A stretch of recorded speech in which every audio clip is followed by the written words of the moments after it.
Hello there, and welcome to the Sleepless Scientist, a quiet place in the cosmos where your thoughts can unwind and curiosity can rest beside wonder. Tonight's journey will take us somewhere both familiar and strange.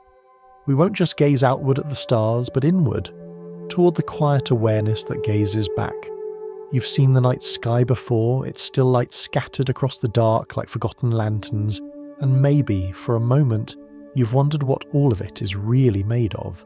Not just atoms or energy or empty space, but the presence that notices them, the part that sees. There's an idea, soft and startling at once, that the universe might not simply exist.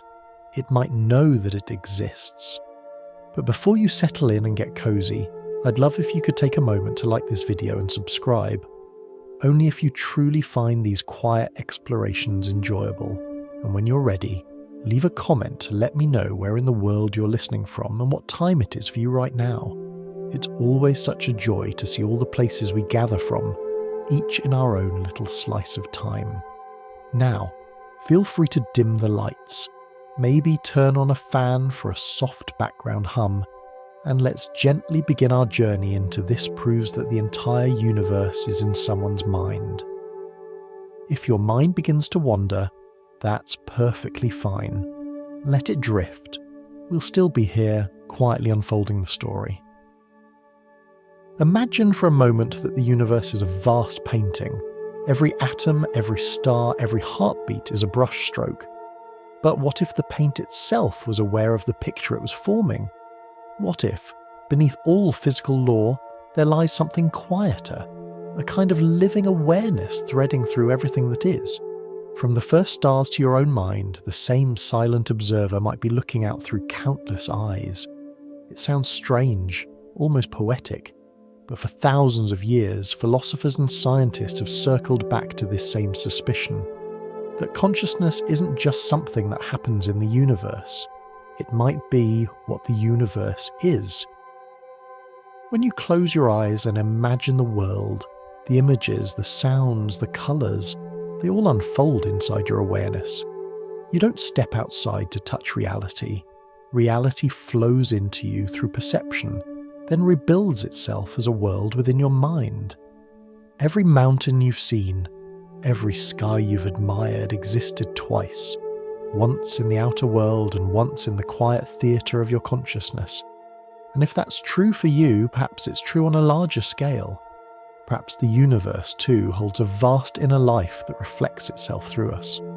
From ancient sages to modern physicists, this whisper's never truly gone silent.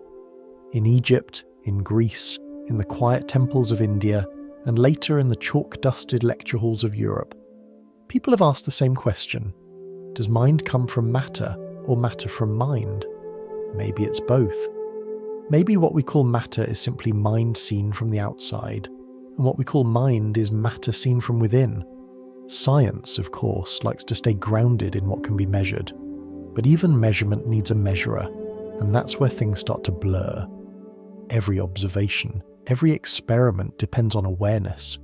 We can't remove consciousness from the act of studying the universe, because without it, there's nothing to do the studying.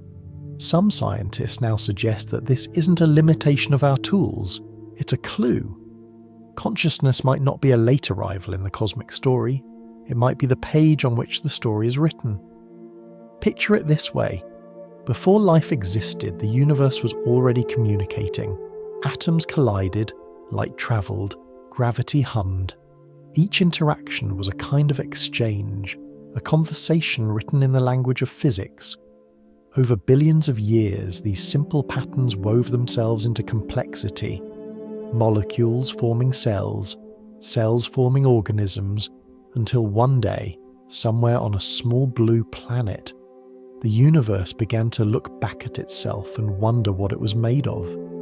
That's you. That's all of us. You are the universe remembering. There's something quietly miraculous in that thought. It suggests that consciousness isn't confined to the narrow space behind your eyes. Instead, it stretches outward, diffused like light through mist, touching everything that exists. Some thinkers have called this the cosmic mind. Others, the field of awareness. Others still, simply nature thinking about itself. Whatever name we give it, the feeling is the same, that your thoughts, your perceptions, your sense of being alive are not accidents of evolution, but continuations of something that began long before humans existed. And if we look at it from another angle, this idea doesn't just belong to mystics or philosophers. Even modern physics, when it stares deeply enough into the subatomic world, starts to find traces of awareness. Quantum mechanics tells us that particles do not take definite forms until they are observed. In a strange way, the act of looking seems to shape what is looked at. Reality doesn't unfold independently. It waits for consciousness to join the scene. It's as if the universe refuses to exist without an audience. And that audience, somehow, is part of the play. So maybe we've been thinking about it backward. Maybe consciousness doesn't emerge from the complexity of the brain, like fire from wood. Maybe complexity itself emerges from consciousness. Patterns appearing as awareness begins to explore its own possibilities.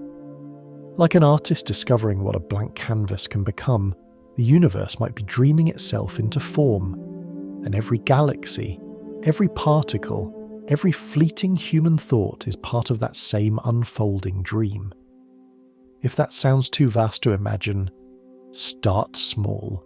Think of a ripple spreading across water. Each ring is separate, yet each one belongs to the same motion. Your awareness and mine, the thoughts of every creature, every flicker of sensation, they're all ripples in a single sea of knowing. The ocean doesn't stop being one ocean because the waves appear different. The cosmos might be like that too. One mind, momentarily dividing itself into billions of perspectives just to feel what it's like to be many. When you look up tonight, the stars seem so distant, so detached. But what if they are part of the same thought that brought you here? The same thought that shaped matter into planets, atoms into cells, and silence into the whisper of your own name. The idea that all is mind isn't about reducing the universe to imagination. It's about recognizing that imagination itself may be woven into the structure of reality. The cosmos might not be a machine, it might be a meditation. As we drift further into this story, we'll follow that quiet thread, the trail of consciousness through science, philosophy, and time itself, to see how mind and matter might not be strangers after all. For now, just breathe. Let your thoughts settle, and imagine that every breath you take is part of the universe, thinking softly through you. If we follow the thread a little further, we find that consciousness didn't appear suddenly like a spark in darkness. It was more like a whisper travelling through time, faint at first, then slowly gathering voice. The universe began in silence. Sea of light and energy expanding from something smaller than imagination itself. At first, there were no eyes to see, no minds to question, only the soft unfolding of potential into shape. Over billions of years, this quiet expansion cooled into matter, and matter began to organize itself. From the wild energy of the early cosmos came the first atoms, the simplest stories the universe could tell about itself. Then came the stars, vast forges where hydrogen and helium learned to become heavier elements. Each one burned, lived and died, scattering stardust across the dark, dust that would someday remember its own origins. When we look at ourselves now, sitting here thinking, breathing, wondering, we're watching that same story continue in a new form. The atoms in your body were forged inside ancient suns. The calcium in your bones once belonged to a supernova. The iron in your blood once flowed through the heart of a dying star. You are quite literally made of the universe remembering itself. And somewhere along the way, perhaps without meaning to, those scattered bits of matter learned to ask questions. But how did the quiet hum of atoms become awareness? How did energy turn into thought? Some say it was chance, that consciousness is a lucky accident born from complexity. But others, like the philosopher Spinoza in the 17th century, found that explanation too small. He believed the universe was not a collection of separate things, but one vast living whole, an expression of what he called divine nature. Nothing in the universe, he wrote, is random. Everything is bound by the necessity of its own nature. In other words, order is not imposed on the universe from outside. Order is the universe's heartbeat. Consciousness, then, might not be a fluke at all. It might be what happens when nature becomes aware of its own order. If you think about it, randomness and consciousness don't mix well. Randomness doesn't plan, doesn't reflect, doesn't remember.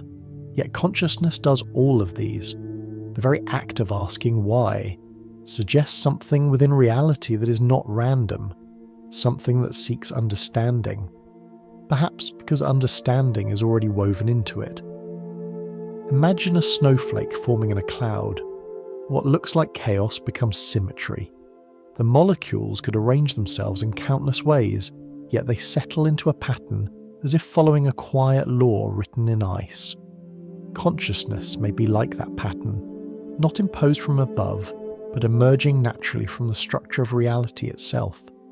Through time, this whisper of awareness deepened. It moved through the veins of existence, from the faint sensitivity of single cells to the complex feelings of animals that dream and fear and love. Even before language, before memory, there was something that responded to the world, something that knew pleasure and pain, movement and rest. And with each new layer of complexity, the universe learned a little, more about itself. The flame of consciousness didn't appear from nowhere. It climbed upward, finding new ways to see, to feel, to name itself. You might imagine consciousness as light rising through fog. At first, it only glows faintly. You can't tell where the light begins or ends. Then the mist clears a little, and shapes start to form. By the time it reaches the surface, that same light shines as clear thought, as the awareness that says, I am. But it was there all along, hidden beneath layers of unknowing. We often assume that the universe began as matter and somehow produced mind. But what if the opposite is true? What if mind was always there, and matter was simply its way of exploring? Think of the earliest life on Earth. Tiny organisms drifting in the ocean, following warmth, reacting to light. In them we see the first flicker of choice, a faint direction of purpose. Over millions of years that flicker grew. Nerves formed, then brains, then networks of thought capable of reflection. Evolution didn't invent consciousness from scratch. It sculpted it, like clay shaped by invisible hands. The clay was already there, the potential for experience waiting patiently to become aware of itself. This idea is neither mystical nor far-fetched when you see how naturally consciousness fits into the order of things. If gravity draws mass together and electricity draws charge, then perhaps consciousness draws meaning. It pulls the universe toward awareness, toward coherence. It gathers what is scattered, making sense where there was only noise. You can feel that same process happening inside you, when a vague feeling becomes a clear thought, or when confusion turns into understanding. In a way, that's the same principle that shaped galaxies, small points of chaos falling into graceful order. The difference is scale, not kind. And that's the quiet truth science has slowly begun to circle. Maybe consciousness isn't an exception to natural law, but its continuation. Every equation, every constant, every fundamental rule of physics describes not a dead machine, but a living rhythm. Even the emptiness between stars isn't truly empty. It hums with invisible energy, a sea of quantum fluctuations whispering possibilities into existence. And somewhere inside that hum, consciousness listens. Perhaps that's why humans have always felt the urge to look up at the night sky, not only to see where we are, but to recognize ourselves in it. When you stare into the darkness and see the glint of distant stars, something deep within you stirs. It's as if the same awareness that formed those stars is looking back through your eyes. The light that left them millions of years ago has finally reached its destination. A mind capable of understanding it. You are, in a very literal sense, the universe observing its own history. Spinoza might say that when you marvel at a sunset or feel awe beneath a starry sky, you're not separate from what you see. You're a part of the same divine nature admiring itself, like a wave recognizing the ocean. The universe has folded in on itself, creating beings who can feel wonder, not as decoration, but as revelation. And so, consciousness continues its slow expansion, not across space, but within understanding. From the spark of awareness in early life to the self-reflective thought in you right now, it's been whispering through time, I see, I feel, I am. And perhaps, if the universe could speak, it would say the same. As we drift further into the story, that whisper will guide us deeper, toward the strange idea that information itself might be the language consciousness uses to know itself, and that the same patterns connecting thoughts may also connect the stars. Our quiet exploration now turns to the question that sits at the heart of every discussion about consciousness, the question that science, philosophy, and poetry all touch but never quite grasp. What is awareness really? Not the electrical signals that we can measure in a brain scan, not the patterns of neurons that fire when you see a colour or feel joy, but the actual experience of it, the feeling of being alive, of existing, of knowing that you are you. Philosophers call this the hard problem of consciousness, but tonight we can think of it more gently as the mystery of experience itself, the soft problem, if you will. Close your eyes for a moment and imagine the colour red. You can picture it, maybe even feel its warmth. But where does that experience live? It's not in the wavelength of light. That's just a vibration, a number, a rhythm. It's not in the eye itself. That's a lens, a translator. And it's not purely in the brain, because even if we could map every neuron that lights up when you think of red, the map would not be the experience. Somewhere between matter and meaning, something happens that turns information into feeling. Scientists can describe the how of perception, how light enters your eyes, how it becomes signals, how those signals travel through your brain. But the why it feels like anything at all, remains untouched. It's as if the universe built the most intricate machine imaginable, then quietly slipped something into it that makes it more than machinery.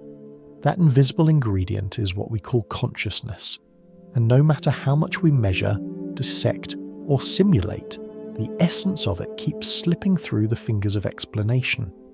For centuries, people believed consciousness was a spark granted only to humans, a gift, or perhaps a curse, that set us apart from other creatures. But modern science paints a softer, broader picture. We've learned that animals dream, remember, grieve, and play. Octopuses solve puzzles. Ravens plan for the future. Even plants respond to music and communicate through their roots. Consciousness might not be a light that's suddenly turned on, for one species, but a slow dawn that's been brightening across all of life. And if that's true, it raises a gentle but profound question. How far back does the dawn go? When we speak of mind, we usually picture a brain. But what if the brain is only one shape consciousness takes? A pattern it wears for a while. Think of water. It can freeze into ice, flow as a river, or drift as vapour, yet it's all the same substance. Maybe consciousness too changes form. In us, it flows as thought. In animals, as instinct. In trees, as silent patience. In stars, perhaps as radiant being. It's tempting to think of consciousness as belonging to us, but what if we belong to it? One modern theory that tries to describe this is called integrated information. But instead of speaking in formulas, let's think of it as the fabric of connection. The idea is simple enough to picture. The more deeply something's parts communicate and depend on one another, the more it seems to glow from within. Your brain, for example, is a masterpiece of integration. Every sensation, memory, and emotion loops back through countless connections, creating something that feels whole. That feeling of wholeness, of a unified self, might actually be consciousness, the mind knowing itself as a single, seamless system. Now imagine scaling that up. If consciousness arises wherever there's integration, then the universe itself, with its galaxies woven together by gravity, its atoms exchanging information through light, might be the largest network of all, a cosmic brain. Not metaphorically, but structurally. Every star, every atom could be a tiny neuron in the universe's vast awareness. The thought may sound grand, but it's only a small step from what we already know. Nature thrives on networks. Nothing in the universe truly stands alone. And that brings us to a curious idea. Maybe consciousness doesn't come from matter, but from the way matter is organized. It's not what you're made of that gives rise to awareness. It's how the pieces of you talk to each other.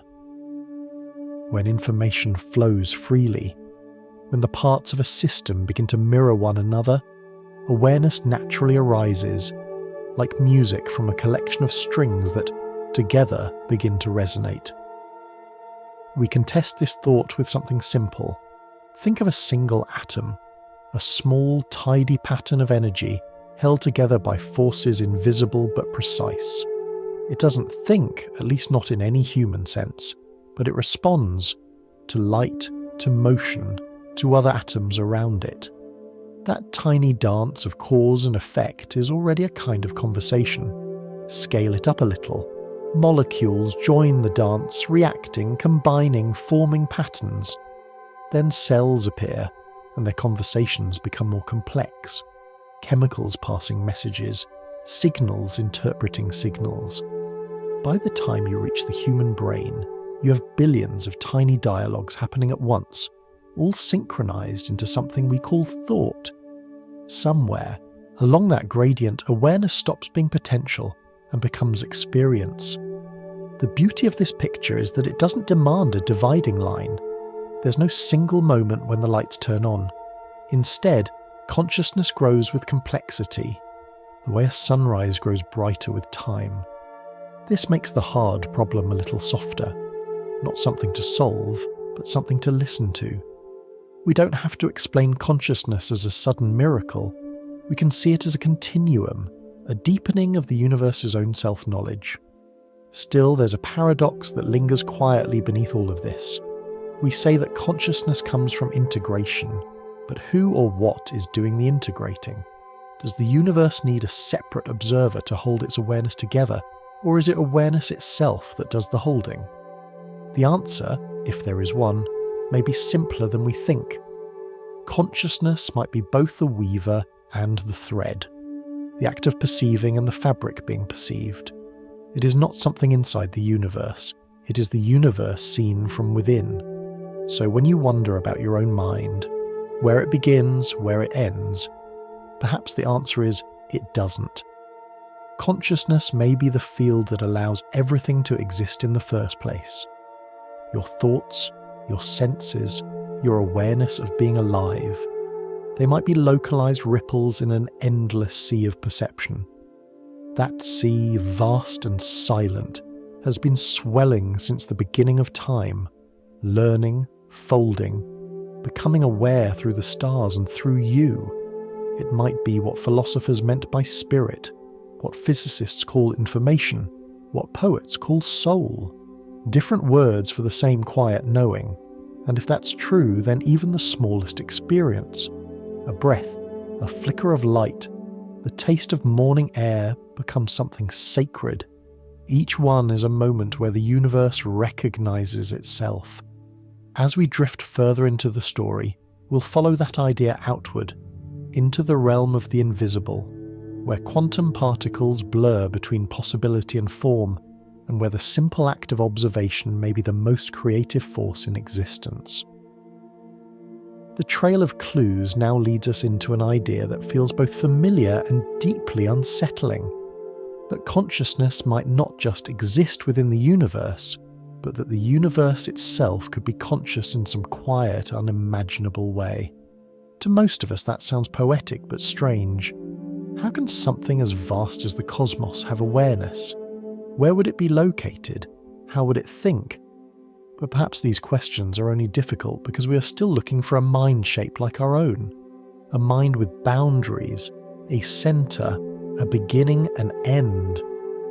If consciousness is fundamental, it might not live inside anything. It might be the space in which everything lives. Imagine you're walking through a forest at dawn. Mist clings to the trees and the air glows faintly with gold. Every sound, a bird's song, the creak of a branch, seems to arrive from a place that is both outside and inside you. The world feels intimate, alive. That feeling, fleeting as it is, might be a small glimpse of what Panpsychism describes. The possibility that awareness pervades all things, from the smallest grain of dust to the most distant galaxy.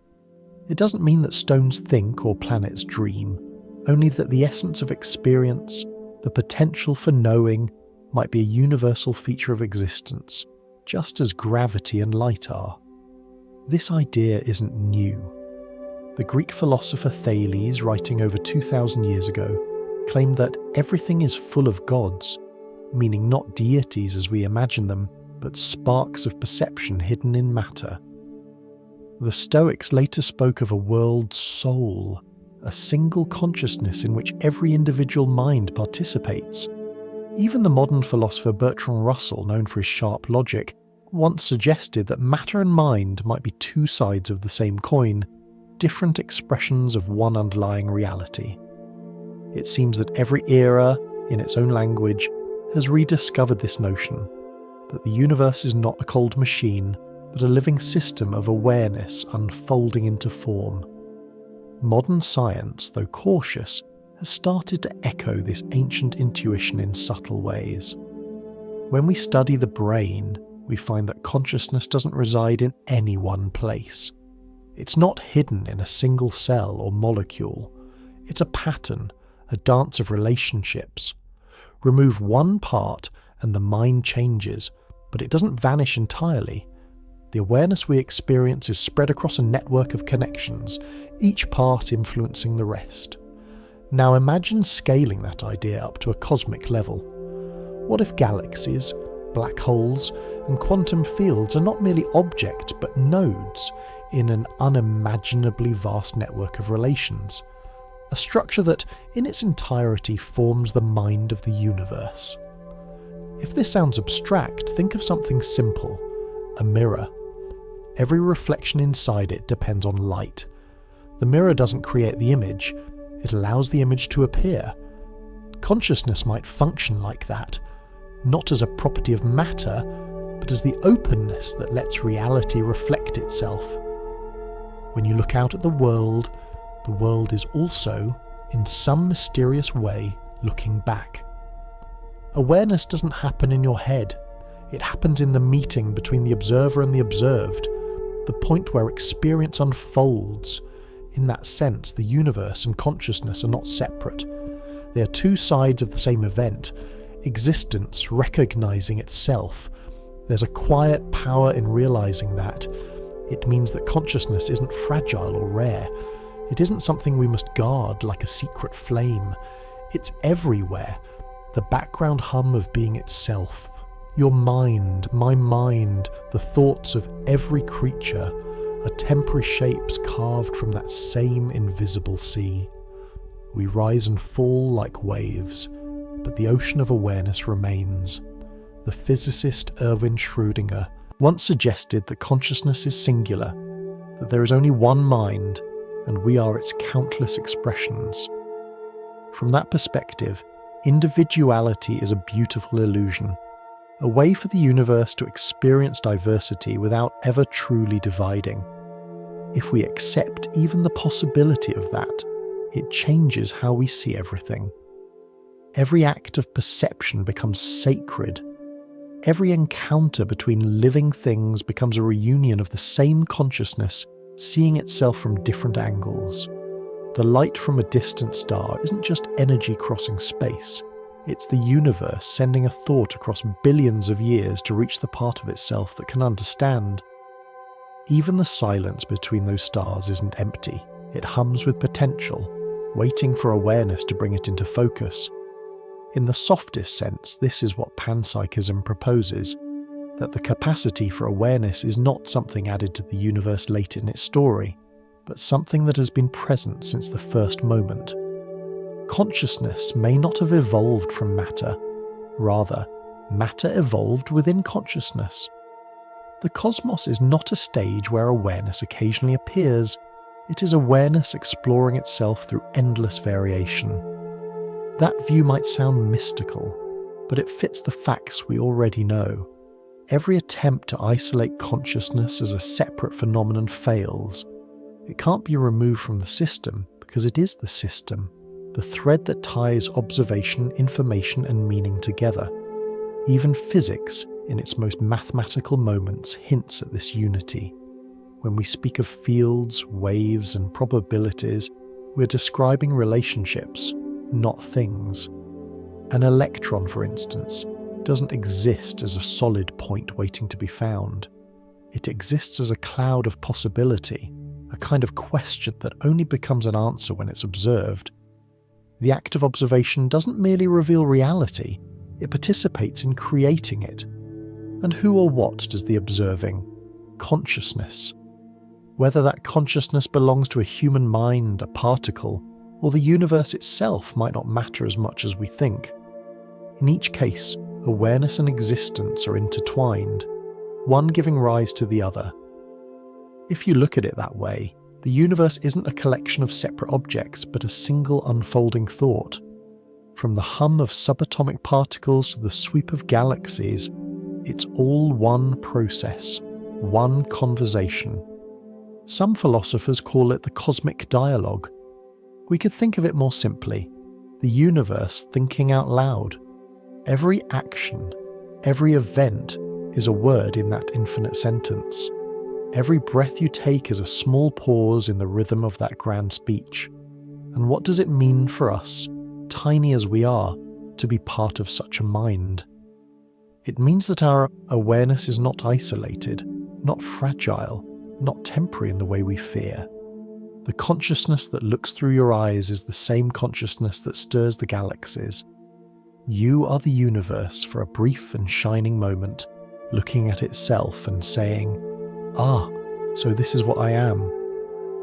As we drift further into the story, we'll follow this strange thought into the next great mystery, how information, the hidden language of the cosmos, might be the bridge between mind and matter, and how even the simplest connection could carry a spark of awareness. From here, the story opens into a subtler question, not just whether the universe is conscious, but how it might express that consciousness. If awareness really runs through everything, it must have a language, and that language, some scientists believe, is information. When we hear the word information, it sounds cold, like something stored on a hard drive or printed in binary code, but in its simplest sense, information is just pattern, the difference between one state and another. A sunrise carries information because it changes the sky. A heartbeat carries information because it keeps rhythm with life. Even silence carries information when it interrupts sound. Wherever there is change, there is information. And wherever there is information that connects and integrates with itself, some hint of consciousness might begin to shimmer into being. The neuroscientist Giulio Tononi proposed a theory built around this simple insight. He called it integrated information theory, a mouthful that sounds more complex than it really is. Its gentle core idea is this: the more deeply a system's parts share and combine information, the more that system is aware of itself. The degree of this integration can be described by a number.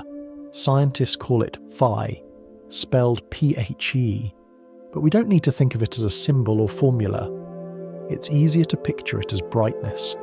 A system that has a higher phi simply glows with more connectedness, more self-awareness. A system with no integration, a pile of sand, a broken circuit, stays dark and silent. If you imagine a candle burning, that's a small version of integration. The wax melts, the flame dances, the air feeds the fire, each element adjusting in harmony with the rest. The whole process knows what to do without needing to be told. It's self-sustaining, self-correcting, self-aware in the simplest mechanical sense. Now think of your brain as millions of such patterns interacting, each one influencing the others, weaving a tapestry so intricate that it begins to feel from the inside. That feeling, the sense of being alive, might be what it's like when information becomes perfectly integrated. We can test this idea by looking outward too. Consider the internet. Millions of nodes exchanging data every second, adjusting to traffic, rerouting messages, predicting failures before they happen. It's not conscious like we are, not yet, but it behaves as though it understands its own movement. In Tononi's terms, its phi would be enormous, and if integration really is the key to awareness, then even such artificial systems might one day open a feint in a window, a glimmer of experience. But if that seems unsettling, remember, the same process already exists inside you. Every thought, every emotion, every perception is a network of communication. The universe might simply be applying that same principle at larger and larger scales. Information then could be the thread that stitches mind and matter together. It bridges physics and consciousness without needing magic or metaphors. Every atom carries information about its state, where it is, how fast it moves, what charge it has. When atoms interact, they exchange that information, and in doing so, they reduce uncertainty. In a poetic way, they learn about each other. A star forms when scattered gas clouds share enough gravitational information to collapse into unity. A galaxy forms when stars trade their energy and momentum until a structure emerges. The process repeats everywhere, parts combining into wholes, wholes becoming aware of themselves through their interconnection. Integration creates form, and form gives rise to meaning. Even the physical laws of the universe can be read as patterns of information. Gravity doesn't push or pull, it tells space how to curve, and space tells matter how to move. Light isn't just energy, it's communication, the constant exchange between particles across time. When you speak to someone, your words carry not just sound, but information that changes the shape of another mind. In this sense, consciousness may simply be what happens when information becomes aware of its own flow. If you think of it like weaving, each thread of data crosses countless others, forming a tapestry so complex that something inside it begins to recognize the picture it's creating. That recognition, that quiet "I am," is consciousness.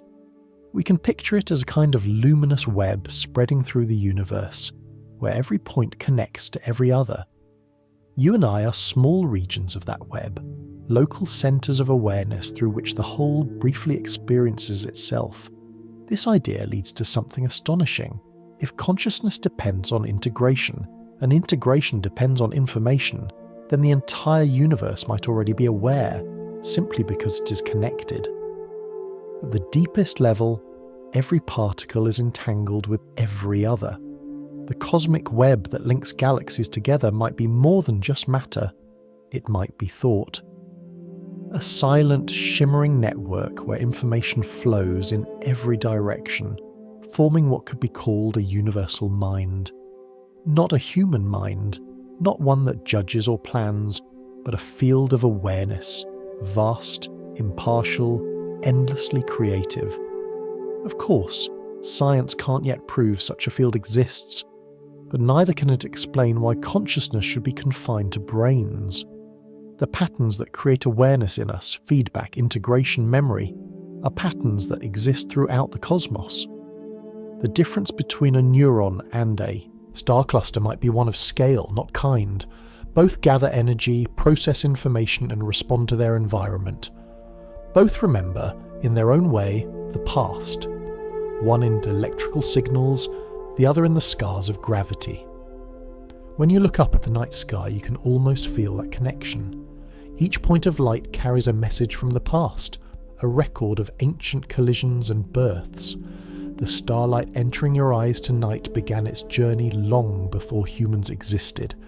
Yet somehow, here it is, completing the loop, information becoming awareness. You are part of that exchange, part of that cosmic memory.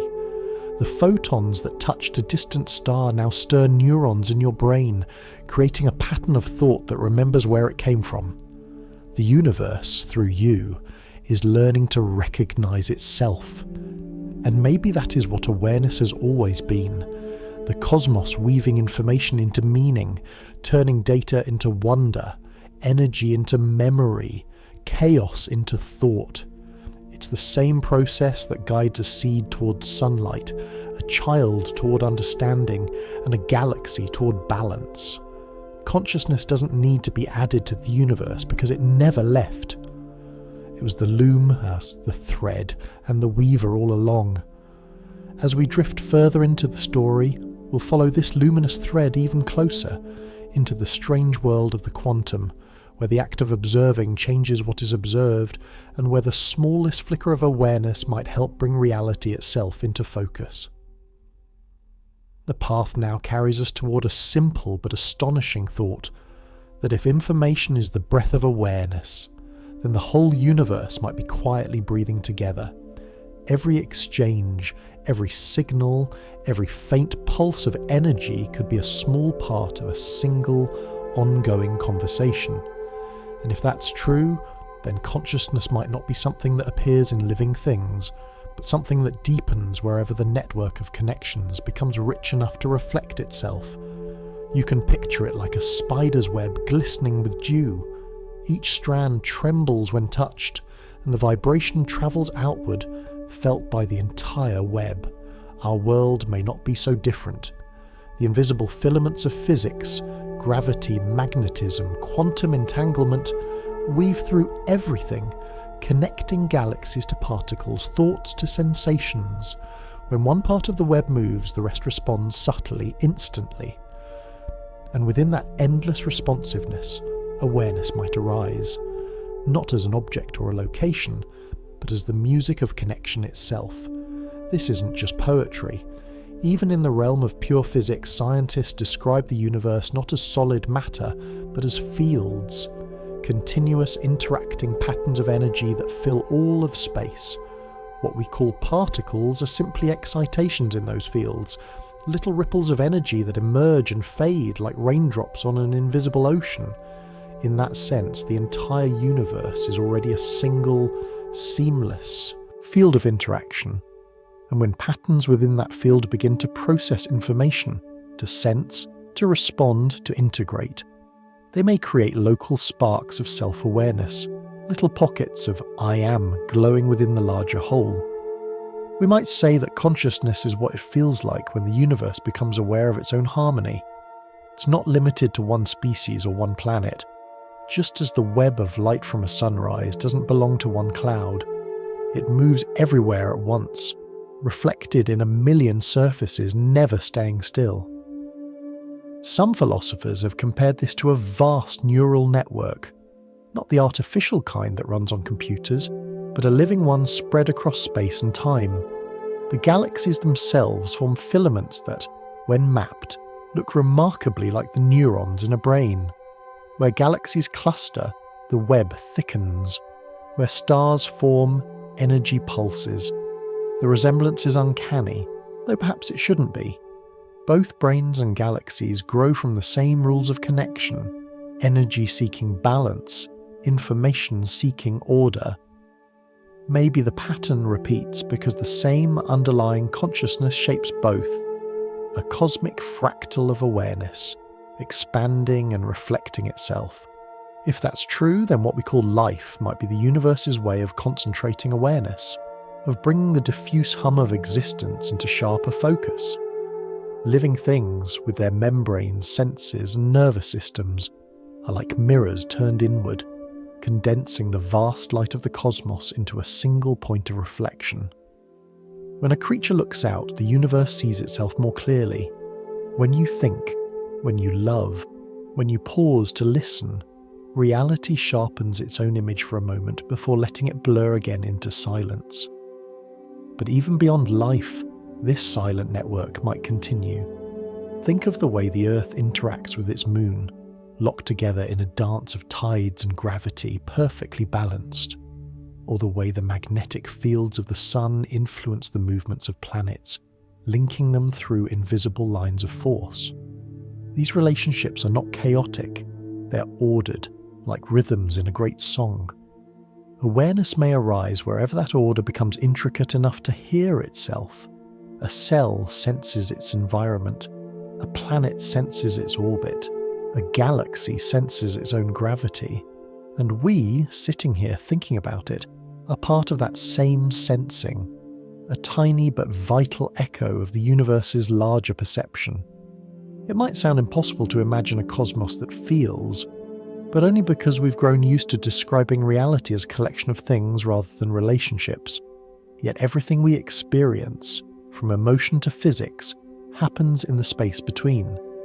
A note isn't a sound until it vibrates in air. A colour isn't real until light meets the eye. Even thought exists only as the dance between neuron and memory, between present and past.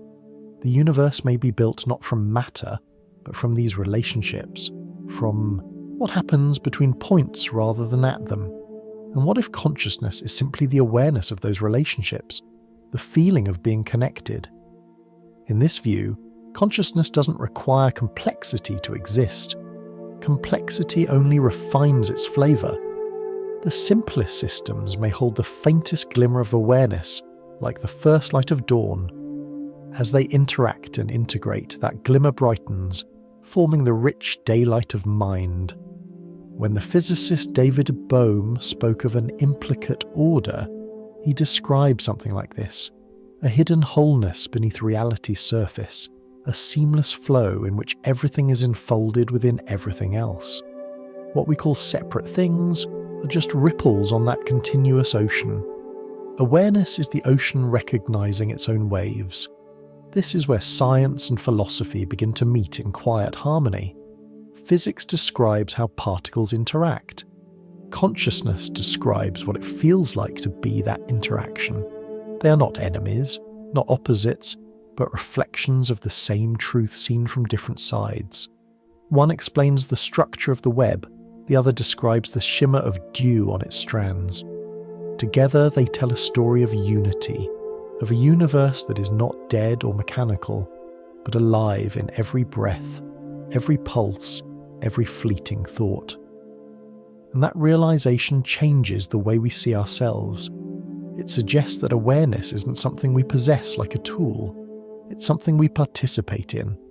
We're not islands of consciousness floating in an empty sea. We're the sea, momentarily imagining itself as islands.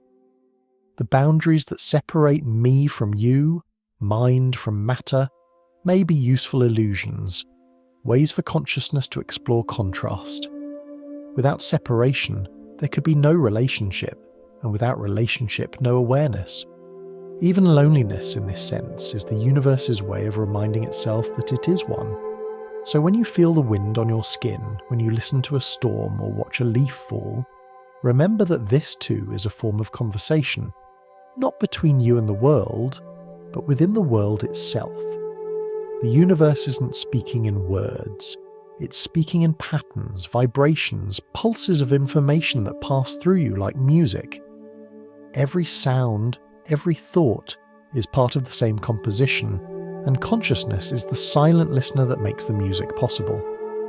If we follow the thread a little further, we'll find this idea echoed even in the strangest corners of physics, where the act of observing doesn't just reveal reality but helps create it, and where the smallest flicker of awareness might guide the entire universe toward knowing itself.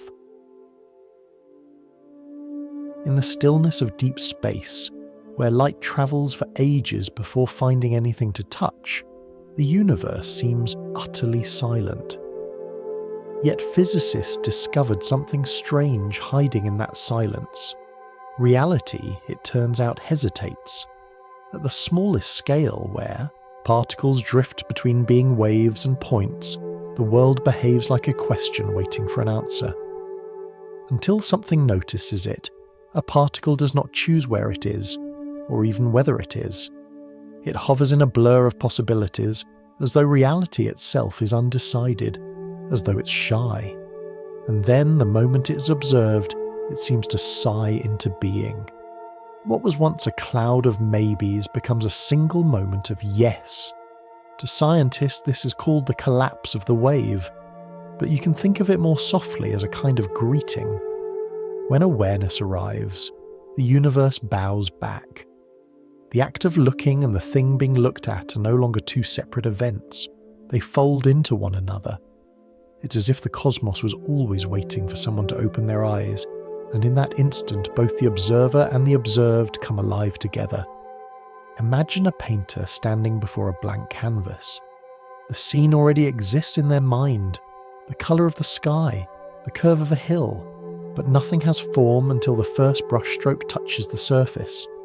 The quantum world may not be so different.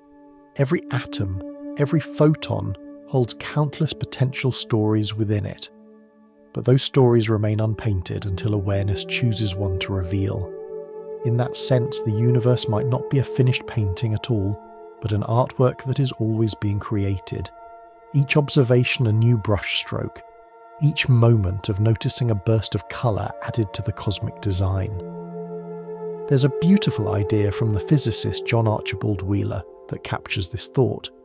He once said that everything physical, every it, arises from something that answers a yes or no question, a bit of information. He called it from bit. Beneath every atom, every star and every cell, there is an exchange of questions and answers, the universe, in its smallest whisper, speaking the language of awareness. If you listen closely, the whole cosmos might sound like a quiet conversation between possibility and realization. Can I exist? Yes. Can I shine? Yes. Can I be seen? Yes. What Wheeler suggested was daring, that the physical world is not built from matter, but from information. And information, as we've already seen, is simply pattern, relationship, awareness in motion. In other words, the universe might be made of the act of noticing itself.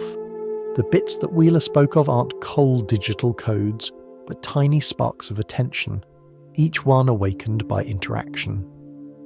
The moment two things meet, an electron with a field, a photon with an eye, the world gains a little more definition, a little more reality. It may sound mystical, but it's also measurable. In the famous double-slit experiment, when particles like electrons are not observed, they travel like waves exploring every possible path at once. But the instant they are measured, the moment they are watched, they pick a single path, as if shyly choosing one story from many. The equations describe this beautifully, but the poetry is easier to understand. Awareness gives reality shape. Without someone, or something, to look, the universe remains a shimmering field of potential, a dream still waiting to wake. But this raises a deeper question.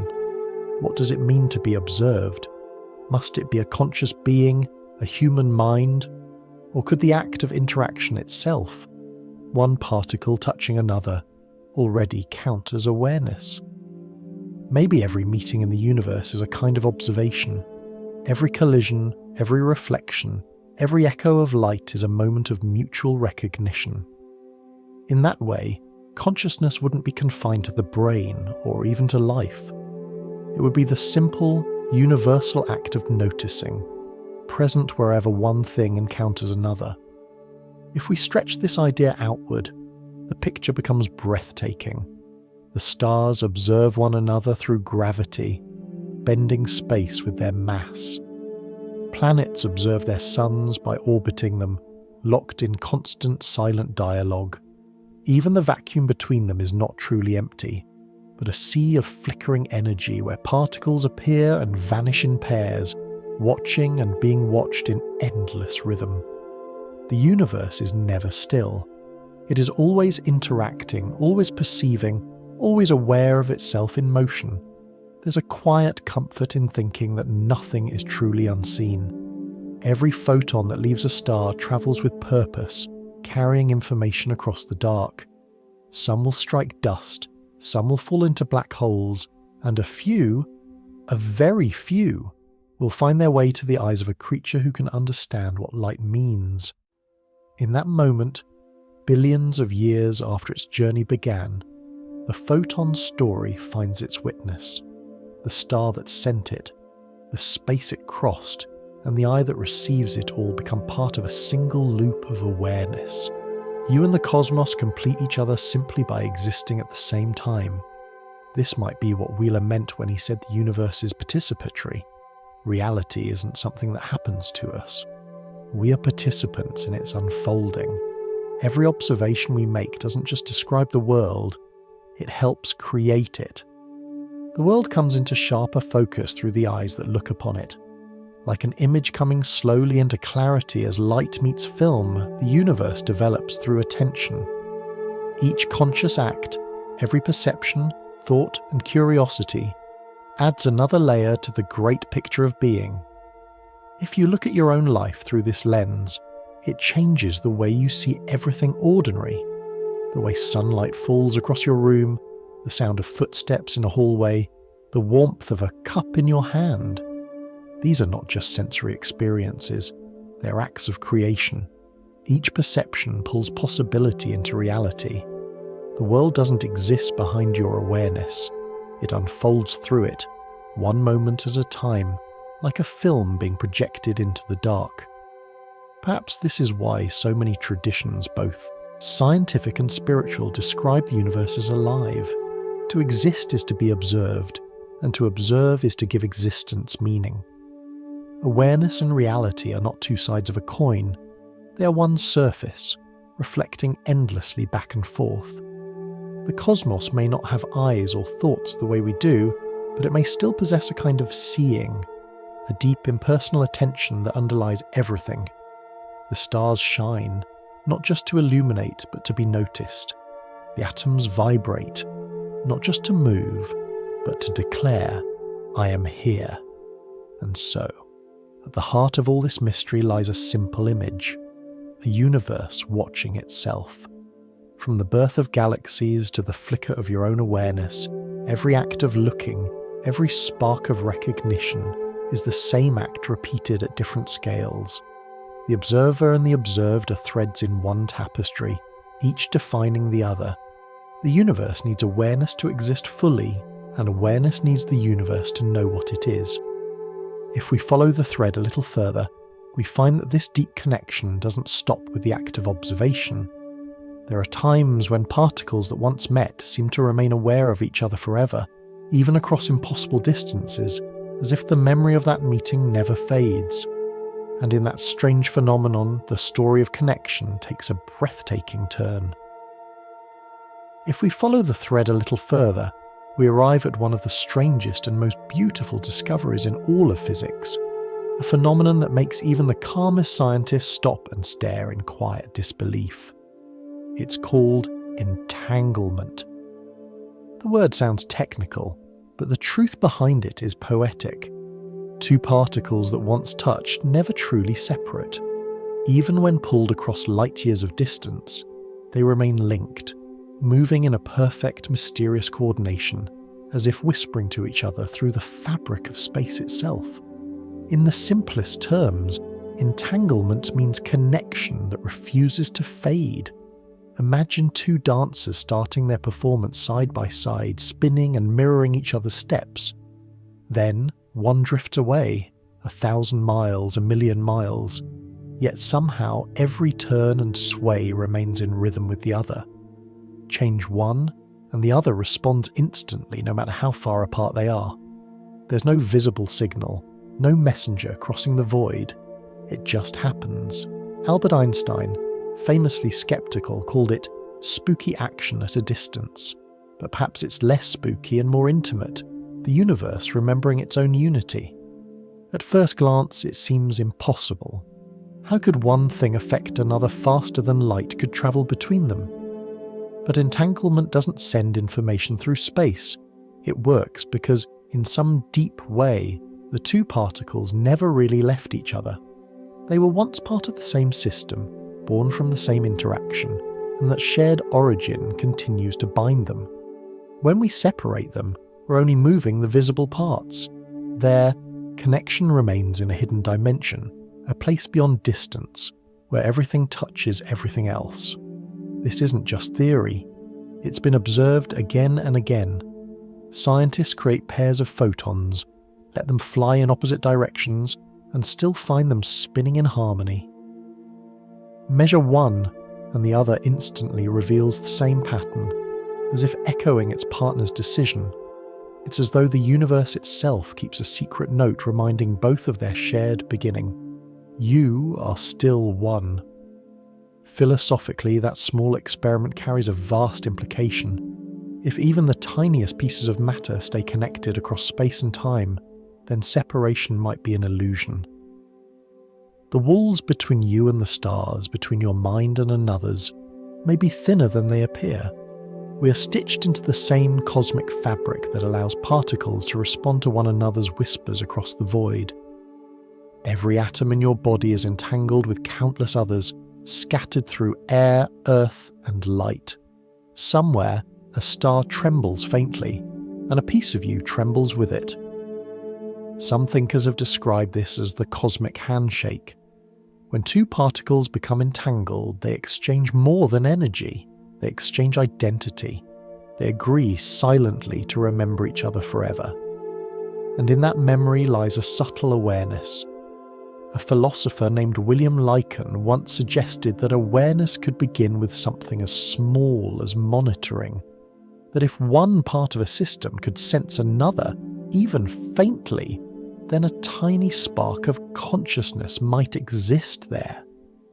Entanglement, in this light, could be the universe's most ancient form of awareness. The simplest way that one thing knows another exists. It's tempting to picture this as a kind of communication, but it's gentler than that. It's not two voices speaking, but one breath shared across distance. It's the echo of unity that never quite faded after the Big Bang, when all matter was closer than thought, all energy part of a single pulse. Every entangled pair carries a memory of that togetherness. When they move apart, they don't send messages back and forth, they simply continue being one. And perhaps that's the quiet secret of consciousness itself. It's what it feels like when the universe stays in touch with itself. In ordinary life, we can feel traces of this unity without needing to think about physics at all. You've probably felt it. The moment you think of someone, and they suddenly call. The way your mood changes in a crowded room, as if your mind is tuned to frequencies beyond words. The sudden calm you feel near the ocean. The quiet empathy that connects you to a stranger. These aren't scientific proofs, of course, but reflections of the same pattern. Connection without visible cause. Our awareness may already be entangled with everything around us, resonating with the invisible web that underlies the world. Even in the tiniest details of biology, we see echoes of this same pattern. Your brain works because countless neurons fire together, each influencing the others instantly through networks too complex to map. A thought in one region ripples outward to the rest, as though the entire mind acts as one living field rather than billions of separate cells. And in that sense, you are an entangled system too, a living constellation of awareness holding itself together through relationships that never stop humming. If we step back far enough, the idea becomes even grander. The universe might not be a place filled with objects at all, but a vast field of relationships, a single entity reflecting itself through infinite mirrors. Every time we observe something, we create a new link, a new thread in that field. Awareness isn't just inside us, it's the pattern that allows inside and outside to exist in the first place. Entanglement, then, isn't an exception to the rules of physics. It is the rule, a reminder that nothing in the universe truly stands alone. Imagine again those two distant photons spinning in perfect sync. They have no eyes, no intention, and yet they respond as one. In that small gesture, the universe reveals something profound. Unity is stronger than space, and memory is stronger than time. If the smallest parts of reality can stay connected across light years, then perhaps the great web of being never truly breaks. Everything we see, from atoms to galaxies, is one vast network of relationships, each thread alive with awareness. This brings us to a soft but powerful conclusion. Perhaps consciousness doesn't bind things together. Perhaps it is the binding itself. It's not an observer watching the universe from afar. It's the glue that holds every particle, every thought, every star in its place. What we call gravity, magnetism, or information might all be ways that consciousness maintains its unity. Different languages for the same law of belonging. And that changes how we understand ourselves. The love you feel, the sense of recognition when you meet someone's eyes, the mysterious harmony between your heartbeat and the world's rhythm. These are not coincidences. They are the lived experience of entanglement. You're not separate from the cosmos. You're one of its connections, a luminous thread in its endless fabric. As we drift further into the story, we'll leave the scale of the microscopic and rise again into the realm of life, to see how this same awareness, this continuity of connection, might have grown from cells to creatures, from simple sensing to thought, from the spark of existence to the mind that now wonders where it all began. The trail of clues now brings us from the strange whispering world of particles back into something closer to home, the realm of life itself. If the tiniest pieces of matter can remember each other, if the universe can carry connection across the depths of space, then it's only natural to wonder, how far does this awareness reach? Does it end at the edge of the atom, or does it keep unfolding, growing in complexity, until it becomes the living consciousness that looks out through your eyes? There's an idea that can help us explore this question gently, a principle called non-emergentism. It sounds complicated, but it carries a simple, elegant suggestion. Nothing truly new appears out of nowhere. Everything that exists must, in some form, already have been there. The philosopher William Clifford described it this way more than a century ago. Evolution doesn't create new ingredients, it rearranges what was already present, layer upon layer, until familiar shapes emerge. A flower may bloom, but its colours were already waiting in the seed. So if consciousness exists in you and me, if awareness can wonder, dream and remember, then something like it must have been present in what came before us. The first cells, the first molecules, even the first particles must have carried within them a faint echo of the same capacity. Not thought, not imagination, but a simple sensitivity, a way of responding to the world. In other words, consciousness didn't suddenly appear one day like lightning in a dark field. It was always there, quietly unfolding, like dawn revealing what the night had already prepared. Think of a small drop of water. It's not alive, but it responds to temperature and pressure. It joins other drops, forming streams and rivers, guided by gravity's pull. Now imagine a single cell floating in an ancient sea. It too responds to light, to nutrients, to danger. It moves toward what sustains it, and away from what harms it. This is awareness at its simplest, a sensitivity to pattern. Over time, those simple responses grew into networks of communication. Cells began to signal one another, passing along chemical messages, early whispers of coordination. And somewhere along that path, those whispers became feeling. The cell didn't suddenly decide to become conscious. It simply deepened its conversation with the universe. When you look at life this way, evolution begins to seem less like a ladder and more like a song. Each new form doesn't replace the one before it. It adds another harmony. The mind you have now, the ability to think, imagine, love. is a continuation of the same melody that began when matter first started to sense itself. The rhythm has grown richer, but the song is the same, the universe learning how to know. We can see this continuity everywhere if we know how to look. Octopuses, for instance, can open jars, solve puzzles, and even play. Trees share nutrients and warnings through their roots, signalling danger to their neighbours with underground messages. Bacteria, though microscopic, organise themselves into colonies, making decisions that help the group survive. Each of these is a different verse in the same ancient song, a different way the universe practices awareness through living patterns. If we accept that nothing truly new comes from nothing, then consciousness must be as old as existence itself. Life doesn't generate awareness, it concentrates it. Every brain, every nervous system is like a lens focusing the diffuse light of the cosmos into a bright, steady beam. In animals, that beam flickers with emotion and instinct. In humans, it flares into imagination, the ability to picture what does not yet exist.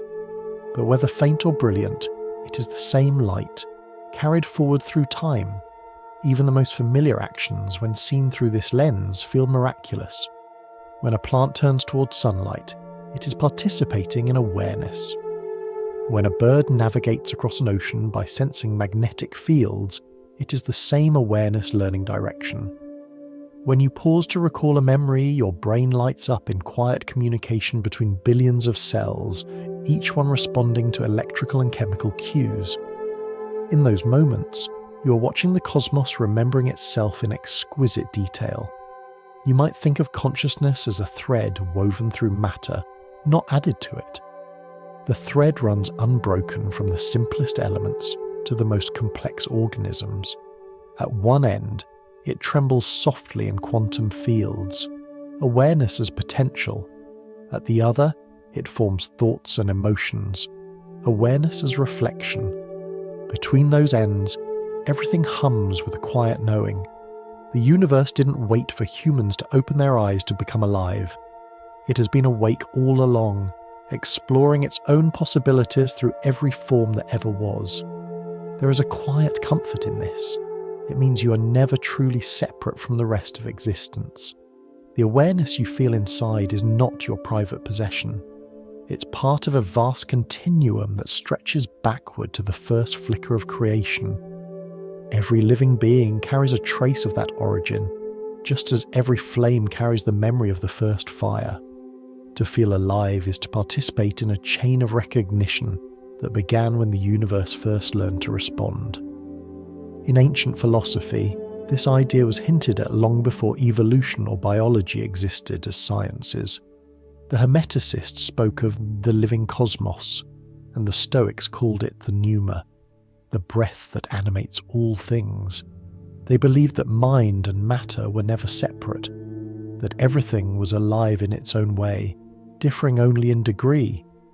Modern science, in its own careful language, is beginning to return to that same insight. When physicists describe the universe as a web of interaction, when biologists describe life as self-organizing information, they are, perhaps unknowingly, describing the same truth. Connection gives rise to awareness, and awareness gives rise to life. If we apply that lens to ourselves, something humbling appears. The consciousness that allows you to read these words isn't something you own. It's something passing through you, like wind through an open window.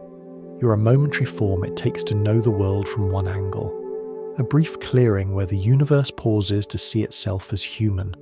And when that moment passes, the awareness doesn't vanish. It continues, changing form, returning to the endless field from which it came. The physicist Carl Sagan once said that we are a way for the cosmos to know itself. It's a line often quoted, but it feels truer the more you sit with it. You're not apart from the story of stars and atoms. You are one of its chapters, written not in ink but in experience. Your thoughts are the universe's own reflections, folded inward for a time before unfolding again into everything else. As we drift further into the story, we'll follow this thread back through the ages, tracing the ancestry of awareness itself, from the spark of the first living cell to the great chain of life that now dreams and remembers. If nothing comes from nothing, then perhaps consciousness has never been born and will never die. It only changes shape, singing through every form that ever was. The path now leads us backward through time, through forests of memory, through oceans older than thought, through the long and patient climb that life has taken to reach this moment. When you look at a tree or touch a stone, you are touching time itself. Inside everything living lies a memory older than bones, older than the earth's first breath. It's the memory of awareness, the same faint glow that began when the universe first stirred, and that has never gone out since. Tonight, we'll trace that ancestry, not the ancestry of flesh or DNA, but of consciousness itself. To do that, imagine rewinding the story of life in slow motion. The forests thin into swamps, the animals disappear into single cells, and the continents dissolve into ocean. The earth glows again under volcanoes and lightning storms, a young world whispering with chemical possibilities. In that world, billions of years ago, tiny molecules began to link together, not randomly, but in patterns that copied themselves. From those patterns came something extraordinary: memory. Each molecule carried the knowledge of how to become itself again. That simple act, the ability to remember, may have been the first spark of awareness. It was as if the universe had learned to whisper its own name softly, molecule by molecule. Over time, those chemical patterns grew more ambitious. They formed cells, each one a small world with its own boundaries and senses. A cell doesn't think, but it knows how to live. It can tell the difference between nourishment and danger. It repairs itself. It responds to touch, to temperature, to the faint taste of sunlight filtering through water. Within those responses lies the first sense of self, not the self that says "I am," but the self that simply knows it is different from what surrounds it. That awareness, tiny but real, was the first ancestor of all thought. The story doesn't end there.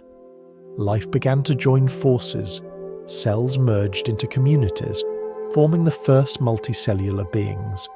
Within them, awareness became more complex, no longer confined to a single cell, but spread across an entire organism. Signals passed from one cell to another, like messages carried by firelight. The first nervous systems appeared, and with them, the ability to move toward what was good and away from what was harmful. Out of that dance of attraction and avoidance, something like emotion was born. Primitive, but unmistakably alive. The first joy might have been the satisfaction of warmth. The first fear, the cold touch of the dark. If we move forward through this timeline, from ocean creatures to animals, from instinct to curiosity, we see consciousness unfolding like a flower. Fish learn to recognize patterns. Birds remember migration routes written across generations. Mammals nurture their young, their awareness now shaped not just by survival, but by affection. Somewhere along the way, awareness begins to look inward. The universe, once content to simply exist, starts to reflect. That reflection is what we call mind. William Clifford once observed that evolution doesn't create new substances, it builds new arrangements. The same principle applies to consciousness. Each new species doesn't invent awareness from scratch. It inherits it, refines it, expresses it in new ways. A dog's loyalty, a dolphin's playfulness, a crow's cleverness. Each is consciousness finding a different rhythm. They all share a common ancestry, a lineage of knowing that stretches back to that first molecule that learned how to remember. And so, the awareness inside you is not new, it's ancient, older than humanity, older than the Earth's mountains, older than the stars whose dust formed your body. You're a continuation, a living echo of that first curiosity the universe ever had about itself. When you open your eyes, The same awareness that watched the birth of light is looking out again, seeing what new shapes it has become. We can even sense this ancestry within our own minds. Deep beneath the quiet logic of thought, there is an older awareness, something instinctive, wordless, animal. You feel it when you catch your reflection and recognize yourself before you have time to think. You feel it when your body moves to music before your mind catches the rhythm. Beneath the human, there is the mammal. Beneath the mammal, the cell. Beneath the cell, the pulse of existence itself. They never vanished. They're all still here, layered inside your experience like sediment in the riverbed of time. If you've ever wondered why nature feels familiar, why the sound of rain calms you, or why a fire's warmth feels like memory, it may be because part of you has always been there. The atoms that form your hands once drifted through oceans and clouds. The awareness that animates your thoughts once guided the smallest creatures through ancient seas. You carry within you the entire history of the universe learning to know itself. Each breath you take completes a circle billions of years old. Air exhaled by plants, air that once belonged to stars. You're both the continuation of that breath and the awareness that witnesses it. Modern neuroscience describes the human brain as a network of networks, billions of tiny interactions happening all at once. But each of those interactions still follows the same basic rule that guided the earliest life. Respond, adapt, remember. What makes us unique isn't that we think, but that we know we think. Self-awareness is simply awareness folded inward, like a mirror bending to reflect itself. Yet even this miracle of self-reflection is part of the same continuum. The universe has been folding and unfolding since time began, and consciousness is just its latest fold, a new way of turning itself inside out to see what it has become. When we trace this ancestry of awareness, we realize that life is not a separate phenomenon, but a deepening of the same presence that animates everything. From the swirl of galaxies to the flicker of neurons, the same rhythm pulses through all things. The mind didn't appear at the end of this process. It's been whispering through it since the beginning. Every cell, every creature, every human thought is part of the same great experiment. The universe, exploring what it feels like to exist in infinite ways. There's a quiet humility in recognizing that you are both the latest chapter and the older story. You are the sum of every awareness that came before you, refined through time, expanded by experience. The thoughts passing through your mind tonight are made of the same awareness that once shimmered in the first cell to sense warmth, the first creature to see the sun, the first human to wonder what stars might be. In every heartbeat, there's a memory of that long journey. And perhaps the story isn't finished. Evolution is still writing, and awareness is still widening its scope. Each generation inherits not only genes, but patterns of knowing, instincts, emotions, even the subtle awareness of connection. If consciousness has been deepening for billions of years, then we are not its end point. We are a moment in its growth, a single breath in its endless expansion. If we follow the thread a little further, we might begin to see that this continuity, from atoms to life to thought, points towards something even older than evolution itself. It hints at a universe built not from matter, but from mind. And to understand that, we'll have to look back at some of the oldest wisdom ever recorded. The Hermetic idea that everything, from the smallest grain of sand to the largest star, begins not in substance, but in thought. Our quiet exploration now turns to one of the oldest ideas ever whispered between human minds. The belief that everything begins not with matter, but with thought. Long before we discovered atoms or galaxies, ancient thinkers sensed something behind the visible world, a hidden pattern that gave form to all things.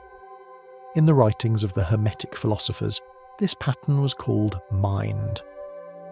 They said that all of reality is mental in nature, that the universe itself is a living thought, unfolding into form. It's an idea so old it has worn many names: the Logos, the world's soul, the divine intellect. Yet its meaning is soft and simple.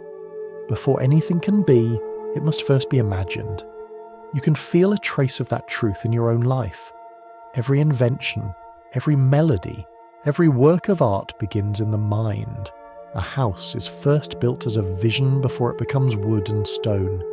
Even the simplest act, raising your hand, speaking a word, starts as a thought, a quiet ripple in consciousness that moves the body into motion.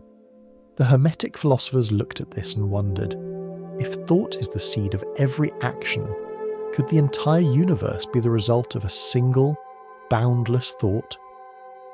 Perhaps, they said, existence itself is the cosmos thinking out loud. When you look up at the stars, they seem distant, ancient, unreachable. Yet if you pause long enough, it becomes clear that what you are seeing is not just matter scattered in space. It's information, order, pattern. Each orbit, each spiral, each flicker of light is a structure that knows how to exist. The laws of physics, the constants of nature, are so finely balanced that they create the possibility of life and mind. To the Hermeticists, that harmony wasn't a coincidence. It was evidence that the universe is an expression of intelligence, not the kind of intelligence that plans or reasons, but one that dreams. Modern science, in its own way, has begun to echo this ancient intuition. Physicists speak of a reality built from fields of information rather than solid substance. Mathematicians describe the universe as a pattern of relationships, as though everything were made of meaning rather than material. The philosopher Max Tegmark once suggested that the cosmos itself might be a mathematical structure, an idea, in other words, that became real. The Hermetic principle of mentalism said something very similar thousands of years ago. All things exist in the mind of the all, and we too are thoughts within that infinite awareness. But what does it mean to live inside a thought?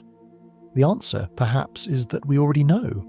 You felt it in dreams, how entire worlds rise and dissolve inside your awareness, how they feel real while they last. You wake and realize they were never separate from you. They were you, appearing as sky and sea and stranger. The Hermetic text suggested that waking life is much the same. The difference is only scale. What we call reality may be a dream dreamt not by an individual, but by consciousness itself, vast enough to include galaxies and grains of dust, lives and deaths, beginnings and endings, all within one boundless imagination. To be clear, this isn't a denial of the physical world. The Hermeticists never said that matter is unreal. They said that matter is mind made visible. Just as ice is still water, the material world is still consciousness, only slowed and solidified. Energy becomes form. Form becomes experience. Experience flows back into energy. Everything moves through this cycle, over and over, as the great mind expresses itself through creation. You and I, every thought we have, every act of kindness or curiosity, are part of that expression. The mind isn't somewhere else. It's here, in the way you notice, in the way you feel, in the way the universe recognizes itself through you. This way of seeing dissolves the line between spiritual and scientific understanding. Science studies the patterns that thought creates. Philosophy asks why thought creates at all. Together they draw the same shape, one that suggests reality is not a collection of separate parts, but one living system of awareness. Imagine a vast ocean. Each wave rises, glitters for a while, then sinks back. No wave is separate from the ocean that carries it, and yet each wave is unique. We are those waves. The ocean is the universal mind. We rise as individuals only for a moment, yet the water that forms us has no beginning or end. There's a Hermetic phrase often repeated through centuries: as above, so below, as within, so without. It means that the patterns we see in the heavens are mirrored in the smallest details of life, and the structure of our thoughts echoes the order of the cosmos. This isn't just poetry, it's a recognition that the same principles, balance, rhythm, polarity, guide everything from the turning of galaxies to the beating of hearts. The human mind is not a bystander to this harmony, it's part of it. When you think, the universe thinks with you. When you dream, the cosmos dreams a little more vividly through your imagination. Every insight, every act of creation is the macrocosm and the microcosm nodding in agreement, thought within thought, world within world. If you've ever had a sudden intuition, a moment when understanding appeared without reasoning, you've experienced a small echo of that connection. The Hermeticists believe that intuition is the language of the cosmic mind speaking quietly through us. Science might call it pattern recognition, but the feeling is the same, something beyond words arranging itself into knowing. Perhaps what we call discovery is simply the universe remembering itself, and there's another side to this principle, one both humbling and empowering. If all is mind, then every thought carries creative power. Thoughts are not idle. They are ripples that move through the greater field, shaping outcomes in subtle ways. When you hold compassion, that vibration spreads. When you dwell on anger or fear, those two become part of the pattern. The Hermetic texts taught that mastery begins with awareness of thought, because to think is to participate in creation. This doesn't mean we control the universe, but that we are responsible for how clearly we reflect it. A clear mirror lets more light through. Even quantum physics seems to whisper a version of this truth. The act of observation shapes what is observed. The boundaries between perception and creation blur until they become one. Perhaps that's the modern echo of mentalism, the realization that consciousness doesn't simply inhabit the universe, it defines its shape. If we listen to that idea without fear, it becomes less mystical and more intimate. It tells us that we are not lost in a vast, indifferent cosmos. We are expressions of its own awareness, each of us a sentence in the language of creation. The universe isn't something happening to you, it's something happening through you. As the Hermetic writers said, the all is mind, the universe is mental, and whether we approach that thought through science, through art, or through silence, the feeling it leaves is the same, a sense of deep belonging.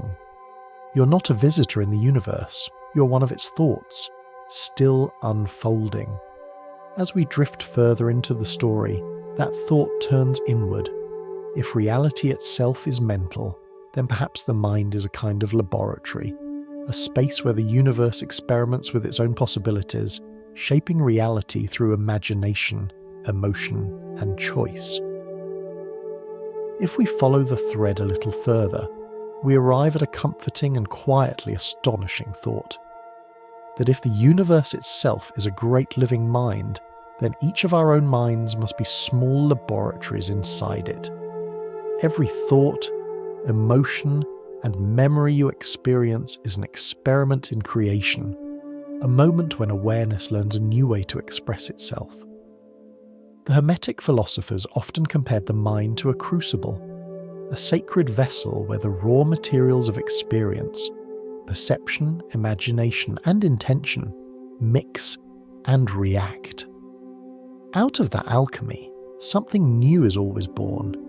You've probably felt this in your daily life without ever giving it a name. When you imagine a goal, when you plan a journey, when you picture a future home or recall a loved one, the images in your mind begin to shape your actions.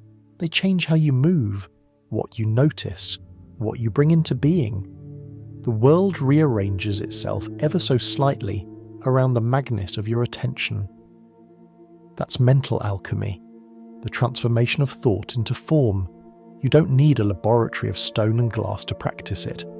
The experiment is happening right now, every time your awareness touches the world.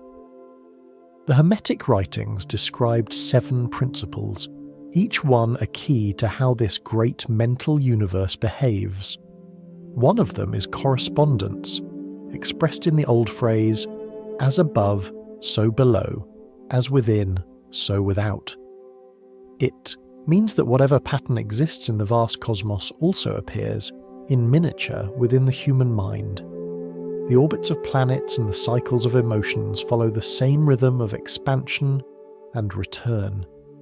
The spiral of a galaxy and the spiral of a seashell trace the same curve, guided by the same mathematics of beauty. When you look inward, you're not withdrawing from the world, you're looking into the same order that governs it. The structure of your thoughts reflects the structure of the stars. Another principle is vibration, the understanding that nothing is truly still. Even in silence, everything moves.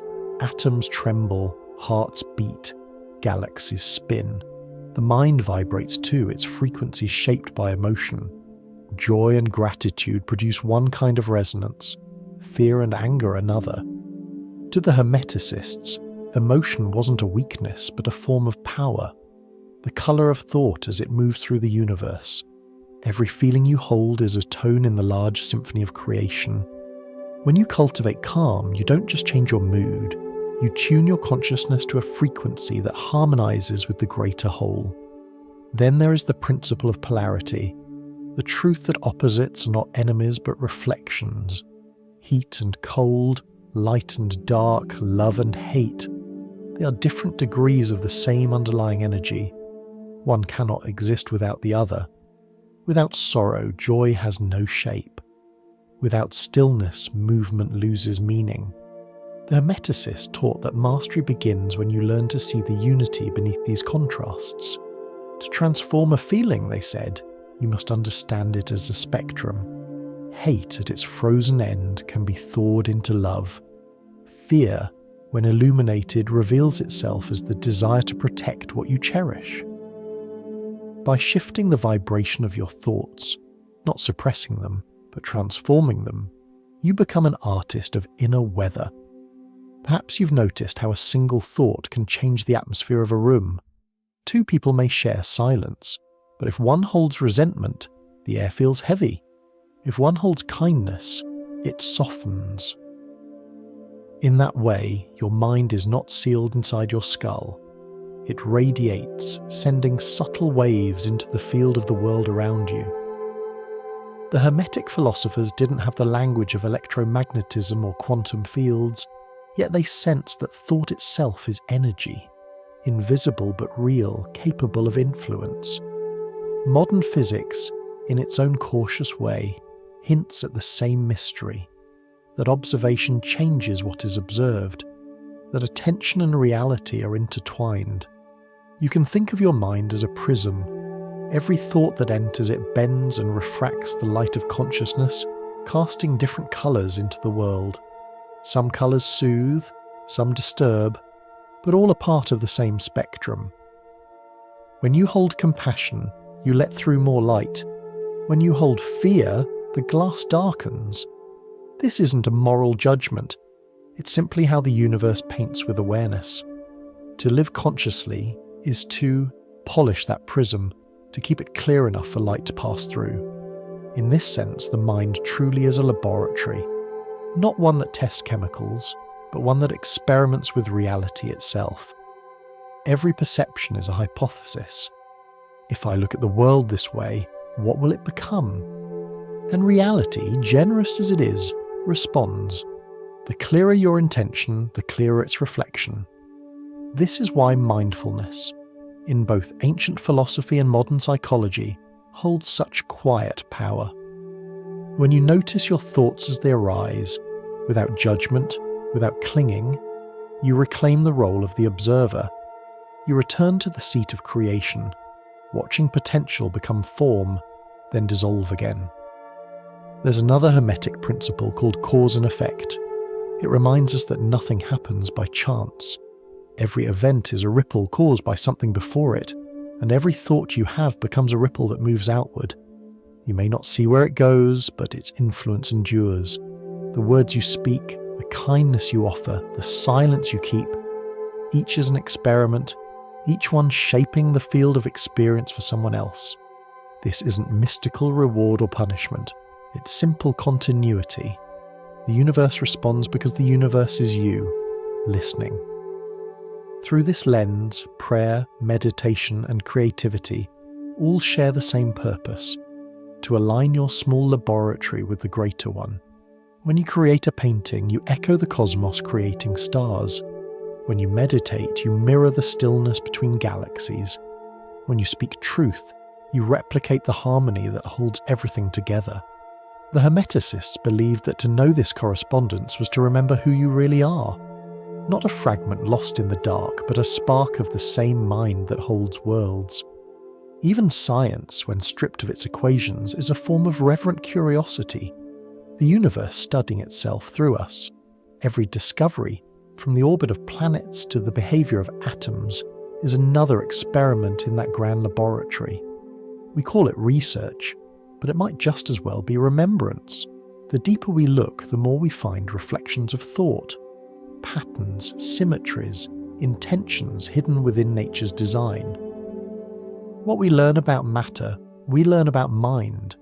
There's a quiet joy in realizing that you don't need to escape the world to touch the divine. You only need to pay attention. Every breath, every sound, every detail of your surroundings is a reaction in the great experiment of awareness. The Hermeticists called it working in the light, meaning to live with the understanding that thought and a world are one process, endlessly creating each other.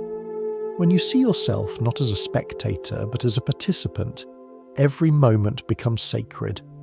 And perhaps that is the gentlest truth hidden in all this ancient wisdom. That creation isn't something that happened long ago. It's happening now, through your mind, through your choices, through the awareness that gives shape to everything it touches. You are the universe's current experiment in wonder, a spark of the cosmic mind learning, once again, what it means to dream. As the story opens outward once more, we'll turn from the inner laboratory to the wider world, to see how this act of awareness, multiplied across all beings, might weave the entire cosmos into one great act of participation, where the observer and the observed are inseparable, and the universe itself seems to awaken through the eyes that gaze upon it. The trail of thought now carries us into a gentle paradox, one that sits at the meeting point between physics and philosophy. It begins with a question that sounds impossibly simple. What if the universe didn't merely appear but awakened? What if the cosmos, vast and ancient as it is, was never truly complete until something looked back at it, until awareness itself arrived to give it meaning? John Archibald Wheeler, a physicist with the heart of a poet, once suggested that the act of observation doesn't just reveal the universe, it helps bring it into being. He called it the participatory cosmos. In his view, reality is not a pre-written story waiting to be read. It's a performance that begins the moment an audience arrives.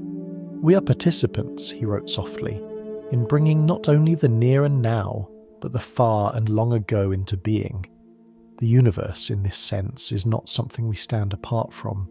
We are threads in its tapestry, co-authors in its unfolding. Think of a dark theatre before a play begins. The stage is set, the actors are waiting in the wings, but nothing truly exists until the curtain rises and someone watches. The lights, the colours, the voices, they all need a witness to be real. Wheeler imagined the universe in the same way. Space and time, matter and energy, all hum in potential, waiting for awareness to lift the curtain.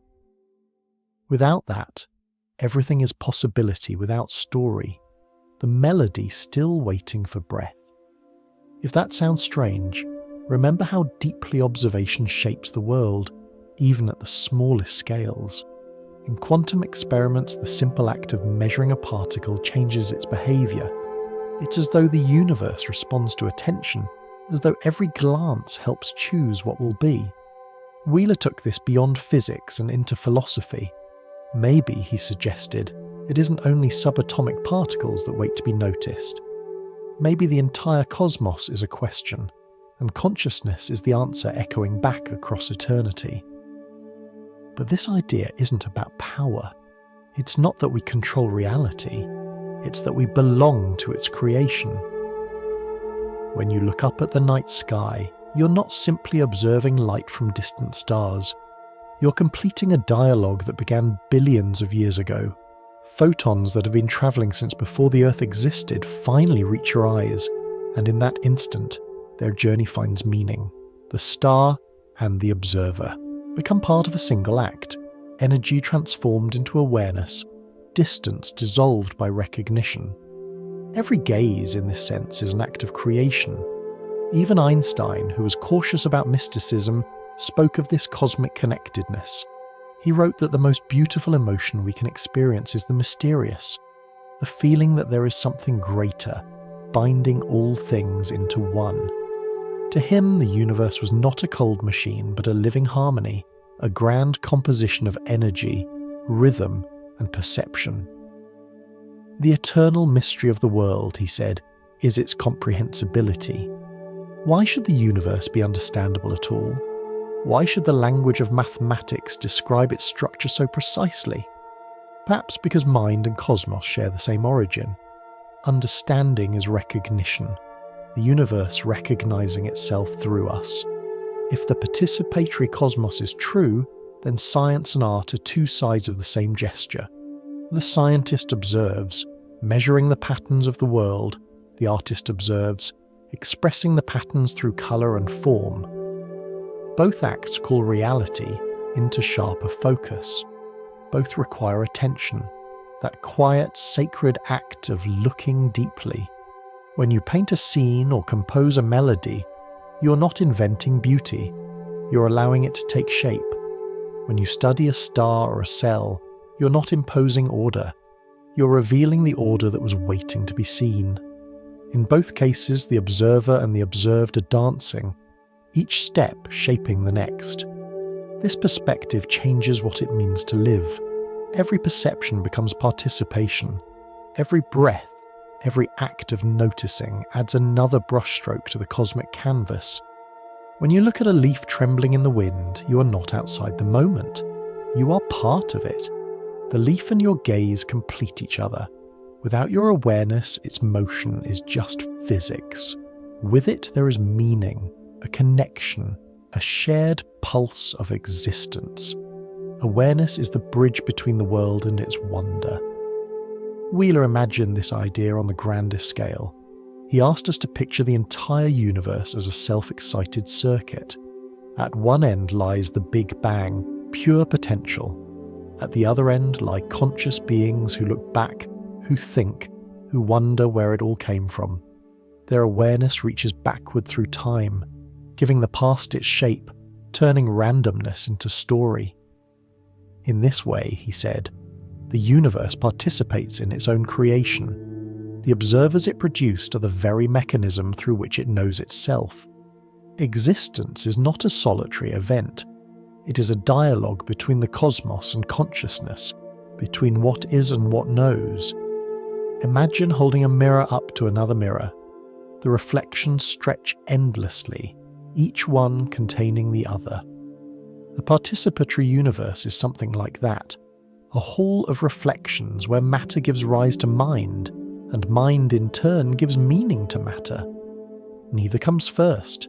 They create each other over and over in a loop of awareness that stretches through time. The Big Bang was not just the birth of energy in space, it was the first flicker of a mind beginning to dream. If this sounds abstract, bring it closer to the heart. Think about the way a child learns. The world doesn't become real for them until they name it, touch it, ask about it. The sky becomes sky the first time it's seen and loved. The universe is doing the same thing on a grander scale. It has spent billions of years learning to name itself through beings who can wonder. Every discovery, every thought, every look upward is part of that slow awakening. There's something deeply comforting in that idea.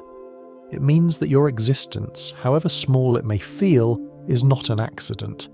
You're part of the universe's act of remembering. Your awareness is not a brief spark lost in the dark, it is the light by which the cosmos learns to see. When you open your eyes, the universe becomes a little more aware of itself. When you create, it continues its creation through you. Every thought, every heartbeat, every act of attention ripples outward, shaping the very fabric of being. So tonight, if you step outside and look at the stars, imagine them looking back, not as eyes or minds as we know them, but as ancient lights completing the circle of perception. Between your gaze and their glow lies the story of the universe, the meeting of matter and awareness, question and answer, silence and understanding.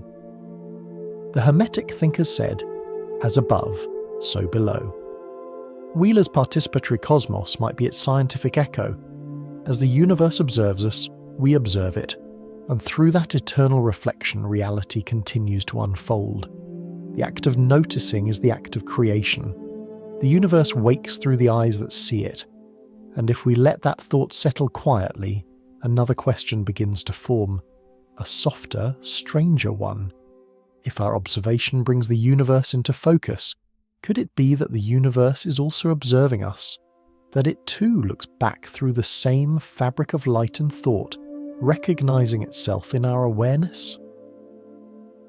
If we follow the thread a little further, the story begins to turn inward again, as if the cosmos itself has been quietly listening, waiting for its chance to reply. We've spoken of observing the universe, of giving it focus through our attention. But what if that gaze is not one way? What if, even now, something larger is looking back? It's a strange idea at first, almost unsettling. We imagine the universe as vast but empty, filled with silent stars and drifting clouds of gas. Yet when you truly look into the night sky, it's hard to escape the feeling that you're being watched, not in the fearful sense, but in the sense of being seen. The starlight falling on your eyes has crossed unthinkable distances, carrying messages older than life. Each photon that touches you was released long ago from some distant sun, but the moment you see it, it becomes something new, a point of contact, an ancient light completing its journey in your awareness. Perhaps that's what it means to be seen by the universe. Not that it has eyes, but that it recognizes itself through you. Imagine for a moment that the galaxies are not cold spirals of dust but vast eyes, each one reflecting light, awareness, memory. Their light pours outward endlessly, meeting the light of other galaxies in a slow, silent exchange. To them, we are tiny, invisible flickers. Yet within those flickers, the same principle holds. Just as we bring the universe into focus by seeing it, it may be that the universe sharpens its own self-understanding by allowing us to see. It's a loop, endless and gentle. Awareness creating reality and reality awakening awareness. If that sounds poetic, remember how the smallest truths in physics often border on poetry. When a particle meets its twin, it behaves as if they've spoken. When a field trembles, the whole cosmos feels the vibration. Science tells us that everything is connected, not symbolically, but literally, through the structure of space and time. Information is never lost, it ripples outward forever.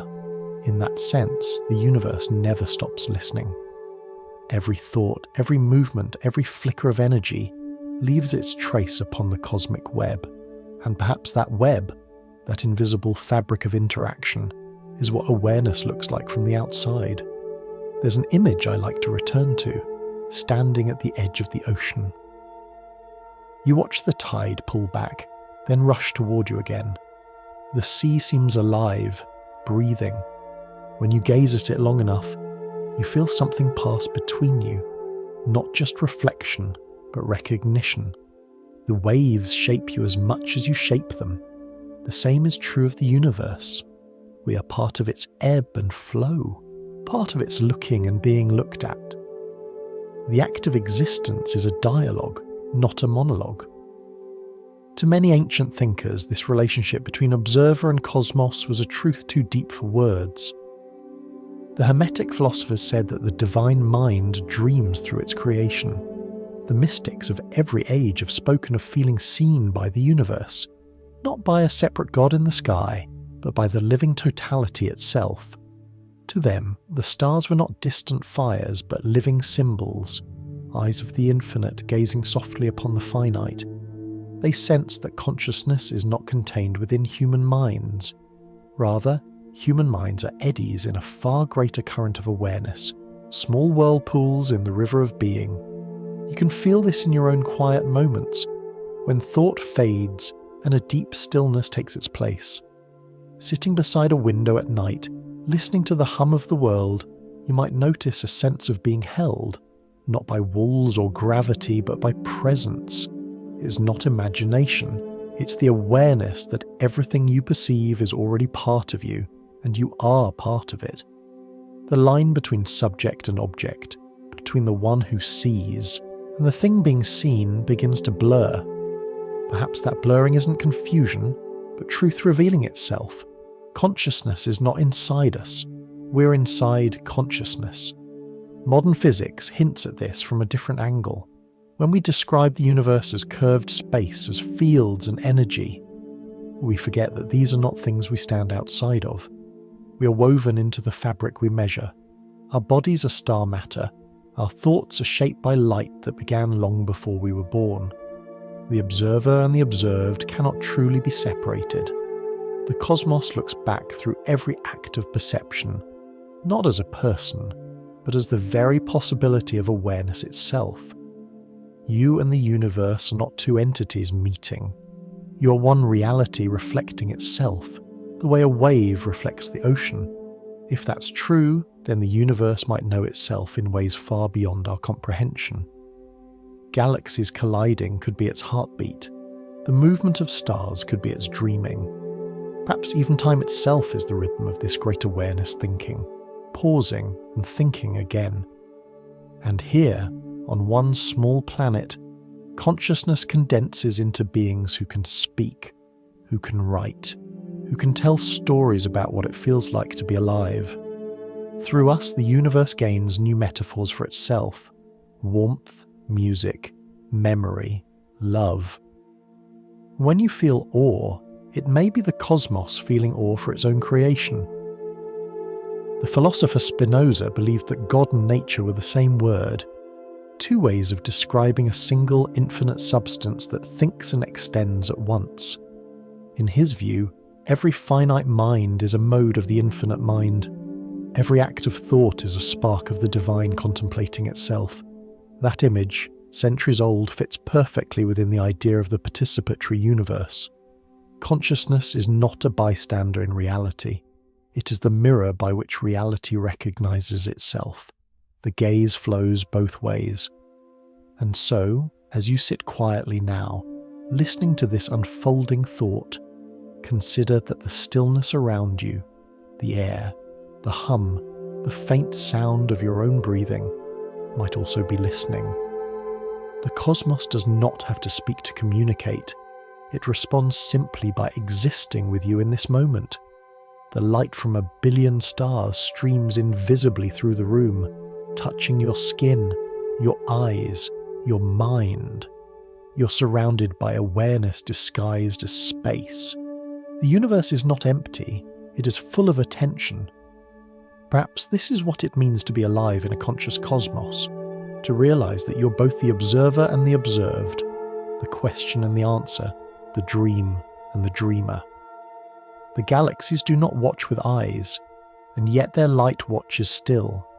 The space between atoms hums with recognition. Every vibration of matter says, "I am," and every flicker of mind responds, "I see."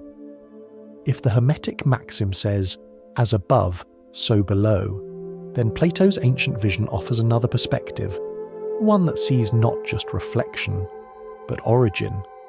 The world we see, he said, is only a shadow of a deeper reality, the realm of pure forms, where the patterns of all things exist in timeless perfection. Maybe what we call awareness is the bridge between those two worlds, the shadow remembering the light that cast it.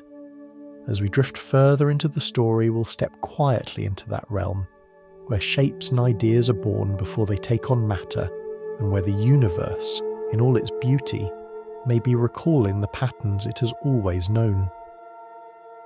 The trail of wonder now carries us into one of the oldest dreamscapes in philosophy, the realm of timeless perfection that Plato called the world of forms. It isn't a place you can visit by ship or telescope, but a landscape of understanding that lies behind everything you see. Plato believed that every object, every idea, every living thing we encounter in the world is a faint echo of something more perfect, more real, existing beyond space and time. The cup you drink from, the sound of music, even love itself. Each is a reflection of a purer version, shimmering somewhere beyond the veil of the physical. To understand this, imagine standing before a pond on a still morning. The surface reflects the trees and the sky, but the image trembles with every passing breeze. The reflection is beautiful, but it isn't the trees themselves. It's a translation of them into rippling light. For Plato, our world is like that reflection. What we see and touch are shifting appearances, shadows that hint at a deeper truth. Behind every temporary thing is an eternal pattern, the form that gives it meaning. He used a simple but powerful example. Imagine a circle drawn in the sand. No matter how carefully you draw it, it will never be perfectly round. Yet you can imagine a perfect circle in your mind. Smooth, flawless, infinite. You've never seen one, and yet you know what it would be. That, Plato said, is the difference between appearance and reality.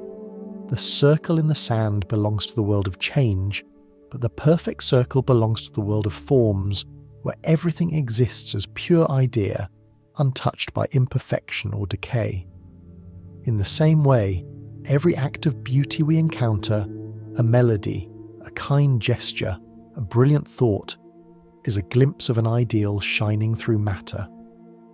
When you look at a sunset and feel that quiet ache of awe, it may be because for a moment your awareness is aligned with that higher pattern.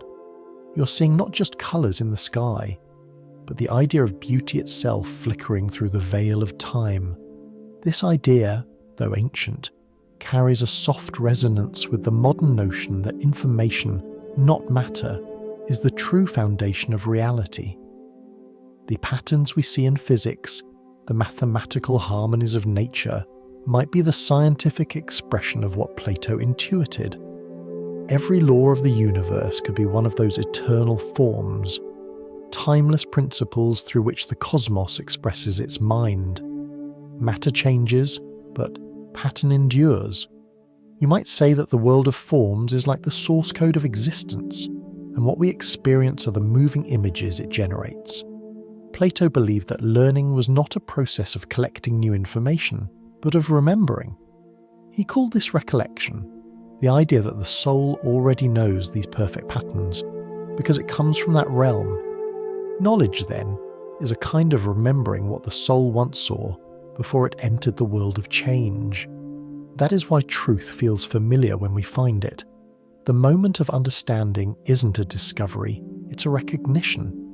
When you grasp a deep idea or feel sudden clarity, it's the universe whispering, "You've always known this." If that sounds mystical, think of it in another way. A seed doesn't learn how to become a tree, it remembers. The pattern is written inside it, waiting for the right moment to unfold. Consciousness may work in a similar way. We aren't empty vessels filled with experiences, we are living blueprints slowly recalling the pattern from which we were made. Each act of creation, whether scientific, artistic or emotional, is a form of remembrance, an echo of those original forms coming back into focus. This ancient vision harmonizes beautifully with the ideas we've been exploring. Panpsychism, integrated information, the participatory universe. Perhaps every atom, every quantum field carries a trace of these timeless patterns. Each one remembers its role in the cosmic design, just as a cell remembers how to heal or a star remembers how to shine. When matter aligns with the pattern it carries, the result is harmony. what we call beauty, order, or truth.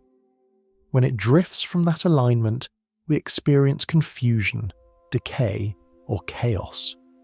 Yet even those imperfections are part of the larger perfection, waves that ripple but never escape the ocean.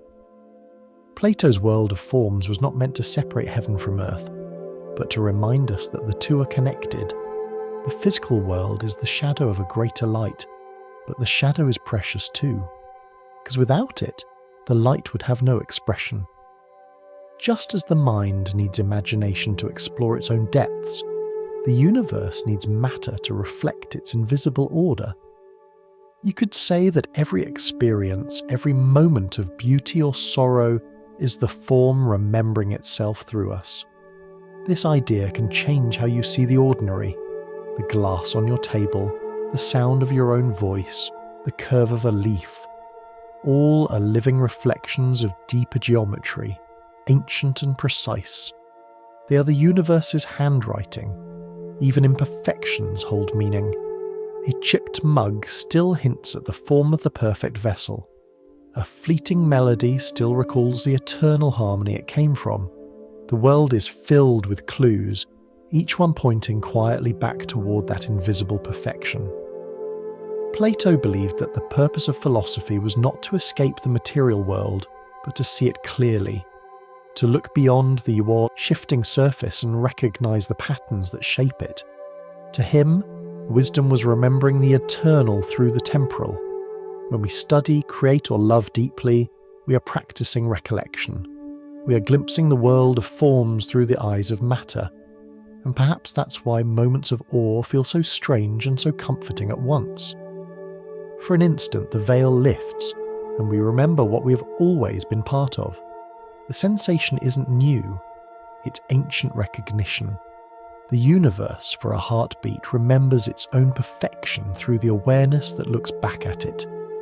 Some modern philosophers have extended this thought even further. If every soul remembers the forms, then perhaps every particle does too, each carrying within it a trace of that perfect order. The laws of physics could be the universe's collective memory, the way reality keeps recalling how to hold itself together. From this view, consciousness is simply that memory becoming self-aware, the form of awareness remembering itself in human form. So when you admire the symmetry of a snowflake, or listen to music that seems to know your heart before you do, you're not witnessing something separate from yourself. You're sharing in the act of recollection, the cosmos remembering what it is through you. As we drift further into the story, we'll follow this light of memory into one of philosophy's most haunting visions, the allegory of the cave. In that story, shadows dance on the wall, and we mistake them for reality, until one day someone turns toward the light. But perhaps, as we'll see, the awakening isn't about leaving the shadows behind. It's about realizing that both the shadows and the light are made of the same mind. The path now leads into one of the most haunting and beautiful stories ever told, Plato's allegory of the cave. It begins, as so many stories do, in darkness. Imagine yourself sitting in a vast cavern. You've been here since birth, along with others, your legs and neck gently restrained so that you can only face the wall in front of you. Behind you burns a fire, and between the fire and the wall, unseen figures move, carrying statues and objects whose shadows dance across the stone. You can't see them, you can only see the silhouettes flickering in front of you. The echoes of their voices reach you distorted and hollow, so you take the shadows for reality. They are all you've ever known. For the prisoners of the cave, truth is what appears on the wall. The world feels complete, vivid, consistent, yet it's only an imitation of an imitation. But one day, a prisoner begins to turn, the chains loosen, and curiosity becomes stronger than fear. The prisoner looks back and sees the fire for the first time, the source of the light that made the shadows possible. The fire is dazzling, painful to the eyes. The first look is confusion, the second, wonder. The prisoner realizes that what they had, taken for reality, was merely a projection. The true world lies beyond. Plato invites us to follow that freed prisoner as they climb upward, step by step, through the narrow tunnel toward daylight. When they emerge, the light of the sun is overwhelming. At first, they can only see reflections, the brightness on water, the silhouettes of trees. But slowly, their eyes adjust. The colours sharpen, the details bloom, and finally, they can look at the sun itself, understanding that it is the source of all the light they've ever known. For Plato, the journey from the cave to the sunlight was a metaphor for awakening, for the soul remembering the world of forms beyond the shadows of appearances. But the allegory is not just a story about ancient philosophy, it's a story about consciousness itself. The shadows on the wall are our perceptions, the sensory images our minds project to make sense of reality. The fire is the light of awareness within us, and the sun is the pure light of truth, consciousness at its highest clarity, the source from which all knowing flows. We don't need to live in a cave to understand this. Every day we sit before our own walls of shadow. We watch screens filled with flickering images and call them reality. We move through habits and assumptions, rarely questioning the light that casts them. But sometimes something breaks the pattern. An experience of awe, a moment of silence, a deep breath that feels like the first. In that instant, the shadows thin, and we glimpse the light behind them. The awakening is not violent or grand. It's quiet, like dawn touching the horizon. Modern science, in its own language, tells a similar story. Our brains don't receive the world directly. They interpret it. What we see, hear, and touch are reconstructions. The mind's best guess at what reality might be. Every colour, every sound, every sensation is shaped by perception. We live in what neuroscientist Anil Seth calls a controlled hallucination, a dream our brains agree upon so that we can navigate existence. Plato's cave, it seems, was not only philosophical, but deeply biological. We are all translators of the light, and our lives unfold inside the stories that translation tells. But here's the part that Plato left open for interpretation, and perhaps it's the part that belongs most to our time. What if the goal isn't to escape the cave, but to see it differently?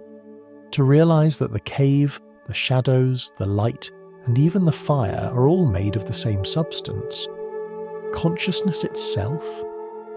When the freed prisoner returns to tell the others what they've seen, they're often met with disbelief or ridicule. But perhaps the task is not to convince anyone of the sun. Perhaps it's to recognise that even the shadows are sacred. The wall, after all, is the surface upon which light becomes visible. If we think back to the participatory universe, the same pattern emerges. Reality is not a static scene, waiting for us to discover it. It's a dynamic interplay between awareness and form. The shadows exist because light meets matter. The world exists because consciousness meets experience. The cave isn't a prison, it's a theatre, and we're both the audience and the actors, endlessly watching ourselves perform. To awaken isn't to walk away from the play, it's to understand the stage. There's a quiet freedom in that realisation. You don't have to reject the material world to see its depth. The flickering shadows of everyday life, work, conversation, small joys, small sorrows, are not distractions from truth. They are expressions of it. Each contains a reflection of the light behind it. Every act of kindness, every moment of insight, every flash of beauty is a place where the light leaks through the cracks of the cave and reminds us of what we are. Awareness and world are not enemies. They are mirrors facing each other, each revealing the other's depth. In that mirror, even suffering finds a kind of meaning. The shadows that frighten us are, in a way, the fire's teaching, the proof that light exists. To know darkness is to understand illumination more deeply. When you feel confusion or despair, it's not because the light has vanished, but because you are standing too close to the wall. Step back, and you might see how the pattern continues.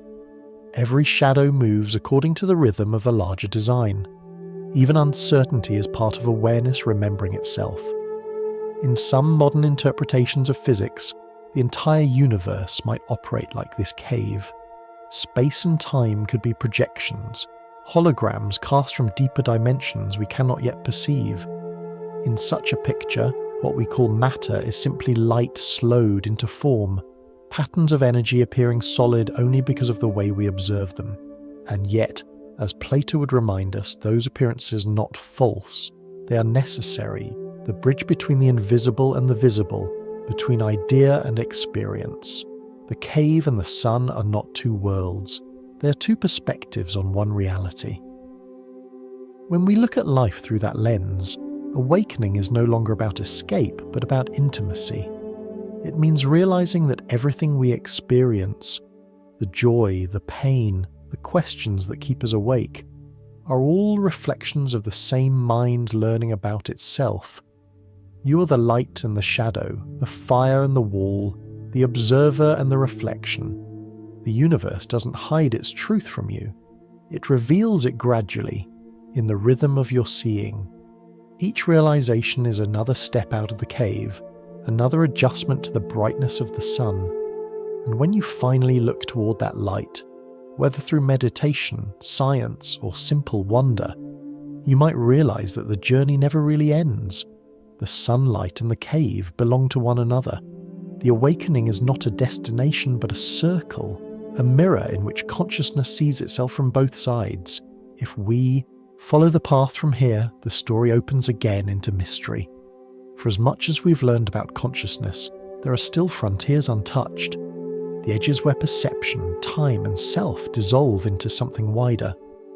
Our next steps will take us there, into the open questions that remain, not to solve them, but to rest inside them, like a mind floating quietly in its own reflection. Our quiet exploration now turns to something so close we almost never notice it, the simple act of seeing. We take for granted that we open our eyes, and there the world is, bright, solid, immediate. But the more deeply we study perception, the more it begins to shimmer, like a reflection on water that vanishes when you reach for it. Are we truly seeing the world as it is, or only as our minds have learned to imagine it? Modern neuroscience tells us something humbling. The world you see is not the world itself, but a version of it, gently painted by your brain. Light strikes your eyes, sound waves ripple through your ears, and electrical signals begin to travel through networks of neurons. But what you experience as sight or sound is not light or air vibrating. It's the interpretation your mind creates. The brain doesn't receive reality directly. It translates it, constructing a private theatre inside your head. You're both the spectator and the stage. Anil Seth, a neuroscientist who studies consciousness, calls this a controlled dream. It's a striking phrase. A dream that must match the world well enough to keep you alive, but never perfectly. Your brain predicts what it expects to see, then updates its guess using the small amount of information that actually comes in through your senses. When you look around, you're not capturing reality in full detail. You're constantly predicting and adjusting, like an artist sketching from memory. In a sense, perception is not passive observation, it's active creation. Think of it like this. Imagine a painter working on a canvas in a dimly lit room. They have seen this landscape before, so they fill in most of the colours from memory. The brush moves swiftly, guided by expectation. Now and then, the painter glances at the window for reference, adjusting the tones where the light proves them wrong. That's what your brain does, every second of your life. It paints the world from the inside out, guided by memory and imagination, corrected by tiny hints from outside. What you experience as seeing is a conversation between what's out there and what's already within you. This means the boundary between perception and imagination is thinner than it seems. When you close your eyes and recall the face of a loved one, the same areas of your brain activate as when you actually see their face. The difference is subtle. One is a whisper of the other. Even in waking life, imagination is quietly at work, filling in details your senses miss. The world is full of gaps, the blind spot in your vision, the silence between sounds. But your mind stitches them together seamlessly, so you never notice the seams. The universe you see is, in a way, a story your brain is telling itself, a story consistent enough to live in. You might wonder, if perception is so creative, how do we ever agree on what's real? The answer is simple. We share a language of dreaming. Our senses are tuned by evolution to interpret the world in similar ways. When we look at the sky, we all see blue, not because the sky is blue, but because our minds share the same filter for sunlight. The world we inhabit together is a collective act of imagination, shaped by biology, culture, and shared experience. We dream together, and that shared dream becomes what we call reality. Yet beneath this comforting illusion lies a profound mystery. If perception is a model, what lies beyond it? Is there an objective world that exists independent of awareness? Or is awareness itself the foundation of what appears? When you look at a tree, you see colour, shape, texture. But where in the tree are those qualities? The atoms that make it up are colourless, silent, invisible. The greenness, the rustle, the fragrance, they exist only in perception. The world outside might be pure potential, waiting to become vivid only when consciousness touches it. Perhaps, as the Hermetic philosophers suggested, mind and matter are not separate at all, only different degrees of the same light. There's something quietly liberating in that idea. It means that your experience of the world isn't second-hand. It's participatory. You don't live in reality, you help generate it. Every colour, every sound, every sensation arises in the meeting between awareness and form. When you see a flower, the flower's shape and your seeing combine to create beauty. The world doesn't project its meaning onto you. You and the world weave meaning together in real time. It's a duet, consciousness and cosmos singing the same note from opposite directions. This dance between inner and outer explains why perception can sometimes be unreliable and yet still full of truth. Illusions, dreams, hallucinations. These are reminders that awareness is creative by nature. When you see something that isn't there, your mind is simply imagining too vividly. But that imagination comes from the same source that allows you to perceive anything at all. In that sense, even mistakes are acts of creation. They show that perception is not a mirror, but a painter. The world you know is painted fresh in every moment. If this sounds abstract, bring it back to something simple. The way sunlight feels on your skin.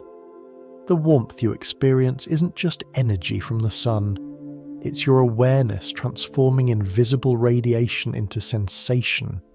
Without you, it would just be light and heat. With you, it becomes comfort, memory, meaning. That transformation from energy into experience may be the most profound act in the universe. It's what turns existence into life. There's also humility here. If what we see is always partial, always coloured by our own history and expectations, then no single view can be complete. The universe is not a puzzle waiting for one perfect answer, but a tapestry woven from many perceptions. Each mind offers a different angle on the same truth. When we share perspectives, through conversation, science, or art, we don't correct each other's errors so much as expand the canvas. We let the universe see itself from more directions. Perhaps that's what awareness has been doing since the beginning, multiplying perspectives so that it can explore its own possibilities. Every creature, every consciousness, adds another window to the same infinite room. You, listening now, are one such window.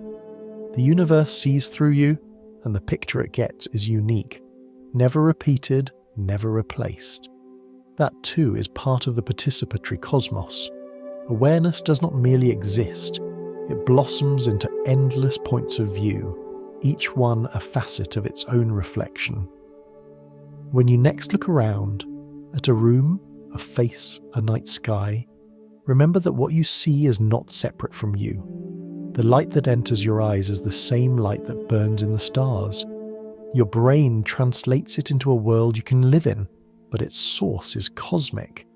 You're not simply in the universe, you're one of the ways it perceives itself. And as we drift further into this story, perception leads us toward another mystery, time. Because just as our minds shape what we see, they also shape how we feel the passing of moments. Clocks may tick in perfect rhythm, but our experience of time stretches and folds with emotion, memory, and attention. What if time itself, like perception, is another canvas the universe paints upon? Not absolute, but alive, changing with every heartbeat. Our journey now drifts toward one of the most elusive companions of consciousness, time. You can't see it or touch it, yet it moves through everything you do. You live inside it, measure your days by it, and still, it never quite feels the same. A moment of joy can vanish too quickly. A moment of waiting can feel endless. The clocks on the wall may tick evenly, but inside your mind, time stretches and folds with feeling. Maybe that's the first hint that time is not just something we move through, it's something that moves through us. Physics paints a strange and beautiful picture of time. According to Einstein, it isn't an independent flow, endlessly ticking in the background. It's woven together with space, forming a flexible fabric that can bend and ripple. Time slows down near heavy stars, speeds up in empty space, and even pauses for an observer moving at the speed of light. In that sense, there is no single, universal now.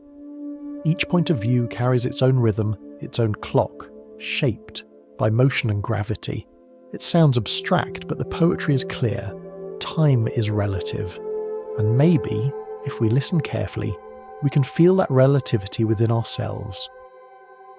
Think of how different moments pass depending on how you live them. An hour spent in laughter feels like a breath. An hour in sadness can weigh like stone. Waiting for someone you love makes minutes expand. Being with them makes hours disappear.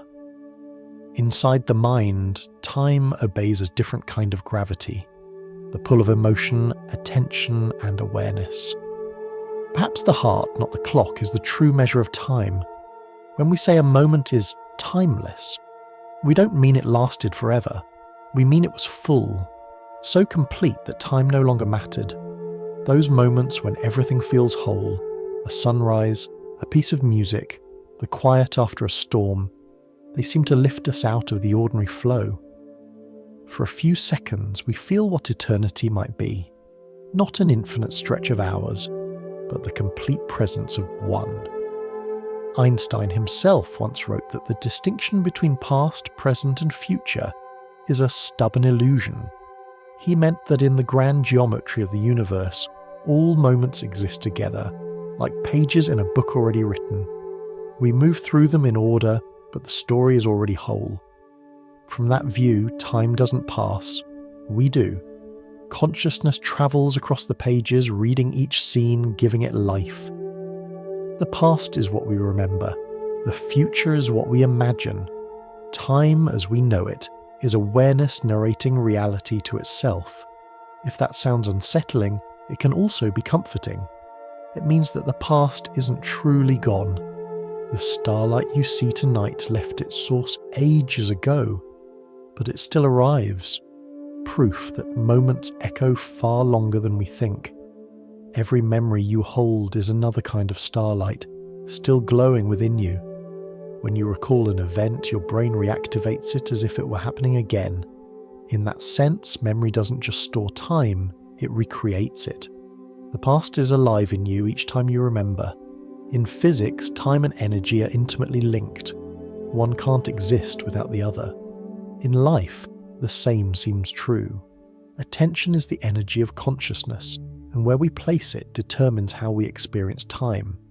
When you're fully absorbed in something, writing, listening, loving, time loses its edges. Hours flow together like water. But when you're distracted or anxious, attention scatters and time breaks apart into restless fragments. The rhythm of your awareness shapes the rhythm of your days. Some traditions speak of this as mindful time.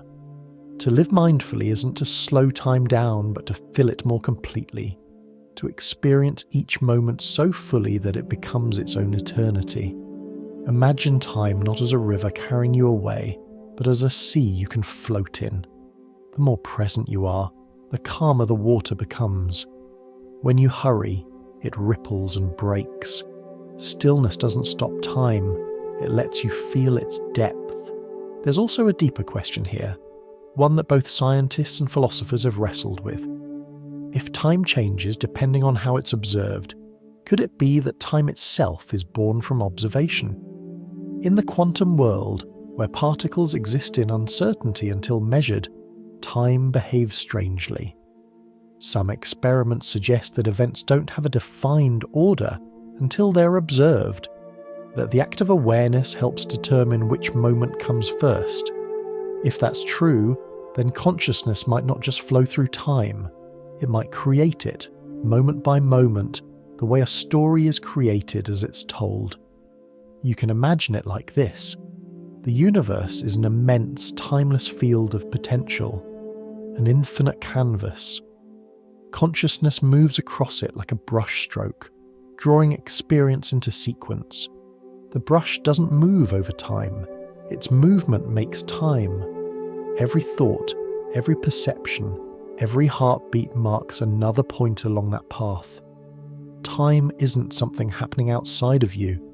It's the rhythm your awareness creates as it turns potential into experience. We can feel this rhythm in the smallest details of life.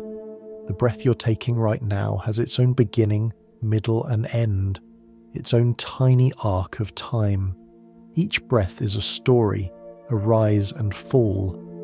When you breathe consciously, you can feel how the moment expands, how the future and past dissolve into the present inhalation. That's what mystics call eternity in an instant. Eternity isn't a line without end, it's a circle without gaps, a moment so full that it holds all others inside it. Maybe that's why people who have faced danger or deep beauty often describe the same sensation, that time slowed down, that each second became infinite. When the mind stops racing ahead or clinging behind, it enters pure presence, where time becomes transparent. That's the secret physics of awareness. The more you notice, the wider the moment becomes. The infinite hides inside the immediate. Even death, which we fear as the end of time, might simply be another change in perspective. If all moments exist at once, then nothing truly vanishes. It only moves out of view. Consciousness may slip from one sequence of moments into another as effortlessly as turning a page. In that sense, time is not a prison but a storybook, one that awareness keeps reading forever. Perhaps eternity isn't endless time at all, but the moment fully seen. When you stand in awe, when you fall into love, when you feel utterly alive, the clock falls silent and the universe holds its breath. You're not escaping time, you're meeting it face to face, the same way light meets the mirror and recognizes itself. As we drift further into the story, we'll explore how consciousness sometimes finds its own hidden doors in time, through meditation, dreams, and altered states of awareness. In those moments, the boundaries between self and world grow thin, and perception stretches toward something larger, older, and endlessly awake. From here, the story opens into one of the most mysterious frontiers of consciousness. The moments when our usual sense of self begins to blur, when awareness loosens its boundaries and glimpses something wider than the everyday world.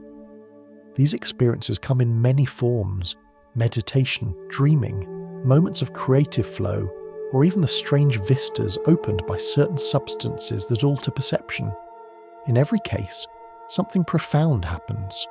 The lines between inner and outer, time and self seem to dissolve, and what's left feels less like a person looking at the universe, and more like the universe quietly looking at itself. Meditation is perhaps the gentlest doorway into this vastness. When you sit still and close your eyes, the world of thought keeps spinning. Memories, plans, fragments of sound. But with each breath, you begin to see them for what they are. Movements within awareness, not beyond it. Over time, the distance between observer and observed starts to fade. You begin to sense that the watcher of your thoughts is not separate from the thoughts themselves, that awareness and its contents arise together like waves in the same ocean. In deep meditation, this realization grows stronger until, for a few moments, there is only stillness, not empty, but full. A calm so deep it feels like listening to the universe breathe. Dreams offer another glimpse of the mind's boundless creativity. Every night, as you drift into sleep, your brain constructs entire worlds from nothing. You walk through cities that vanish when you wake, speak with people who never existed, live entire lives that begin and end before dawn. Yet while you dream, it all feels utterly real. The philosopher René Descartes once wondered how he could be sure he wasn't dreaming at this very moment, a question that science still cannot fully answer. In a lucid dream, when you realize that the dream is yours, you gain a strange freedom. You can fly, explore, create. It's an echo of the same principle we've seen throughout this journey. Consciousness shaping reality by recognizing itself within it. Altered states induced by certain plants or compounds can open similar doors, though they must be approached with care and respect. Researchers studying these experiences have found that they often dissolve the sense of ego, the small internal voice that says, "I am separate." Under their influence, people report feeling merged with nature, with light, with the entire fabric of existence. The boundaries of body and mind seem to melt, replaced by a deep sense of unity and interconnectedness. For a moment, the veil of individuality lifts, and what's left is vast awareness without edges. Scientists describe this as the default mode network of the brain quieting down, the system that maintains our sense of identity. But the experience itself feels like stepping into the raw presence beneath the self, the ground from which all perception rises. No matter how different their triggers, all these states share a pattern. They reveal that consciousness is larger than the narrow window of ordinary awareness. In everyday life, our minds act like flashlights, illuminating one thought, one feeling, one moment at a time. In altered states, that flashlight widens into a sunrise, illuminating the whole landscape of being at once. You see how small the self really is, how it drifts like a leaf on the great current of existence. And yet, instead of feeling insignificant, you feel connected, as though you've finally remembered what you've always belonged to. Many spiritual traditions describe this moment as awakening, enlightenment, or union. But it need not carry any grand title. It can happen in ordinary moments too, while gazing at the ocean, listening to music, or watching someone you love fall asleep. Suddenly the world feels transparent, as though everything has become one continuous field of meaning. The air seems alive, the mind silent, and a quiet certainty arises. This is enough. For a heartbeat, you're not observing the universe. You are the universe, awake inside itself. Science has begun to study these experiences with renewed curiosity. Neuroscientists record the brainwaves of meditators, the vivid imagery of dreamers, the neural patterns of those in trance or flow states. The data shows what many have always felt, that awareness is not a single thing, but a spectrum, fluid and expansive. In deep meditation, the brain's rhythm slows, synchronizing into gentle waves that move through the entire cortex. In dreams, networks of imagination ignite, blurring the boundary between perception and memory. During moments of insight or creative inspiration, the brain lights up like a constellation, scattered regions joining briefly into a single harmony before fading again. What emerges is a portrait of consciousness as dynamic, a living, breathing field, constantly rearranging itself to explore new forms of knowing. And perhaps these glimpses matter because they remind us of something the waking mind forgets, that we are not prisoners of our perspective. The self, for all its importance, is only a surface ripple on the ocean of awareness. Beneath it lies the same stillness found in the heart of meditation, the same boundless potential that shapes dreams and matter alike. When we forget this, life feels small and hurried. But when we remember, even for a moment, everything expands. The world breathes with us, through us, as us. Think of fog lifting to reveal the sea beneath it. The fog doesn't vanish completely. It just grows thinner, letting the horizon show through. Altered states, whether reached through stillness, sleep, or chemistry, thin the fog of ordinary perception. They let the underlying unity come into view, the same unity spoken of by ancient mystics and hinted at by modern physicists. Whether you call it consciousness, mind, or the universe remembering itself, it is the same thing glimpsed from different angles. It's tempting to treat these experiences as something exotic, reserved for mystics or monks, but they belong to everyone. They are simply moments when consciousness sees past its own reflection. And when that happens, even briefly, life feels transformed, not because the world changes, but because the boundaries of perception do. The Hermetic philosophers said, "As above, so below, as within, so without." These states show that principle in motion. The cosmos outside and the consciousness within are mirrors, endlessly reflecting one another. As you breathe now, you're already participating in that reflection. The air you inhale was once part of a cloud, a forest, a star. The awareness that watches that breath is the same awareness that stirs galaxies. You don't have to seek altered states to touch this truth. It's here, in every inhalation, in every heartbeat, in every moment that passes between thoughts. And as we drift gently toward the end of our journey, we'll widen the view one last time, to see consciousness not just as a human phenomenon, not even as a universal one, but as nature itself. What if the whole of existence, from stars to stones to thoughts, is one living mind? What if the universe's final secret is not hidden at all, but breathing quietly in everything that is? The path now carries us toward the quietest part of the journey. Not an answer, but a realization that feels more like a sigh than a conclusion.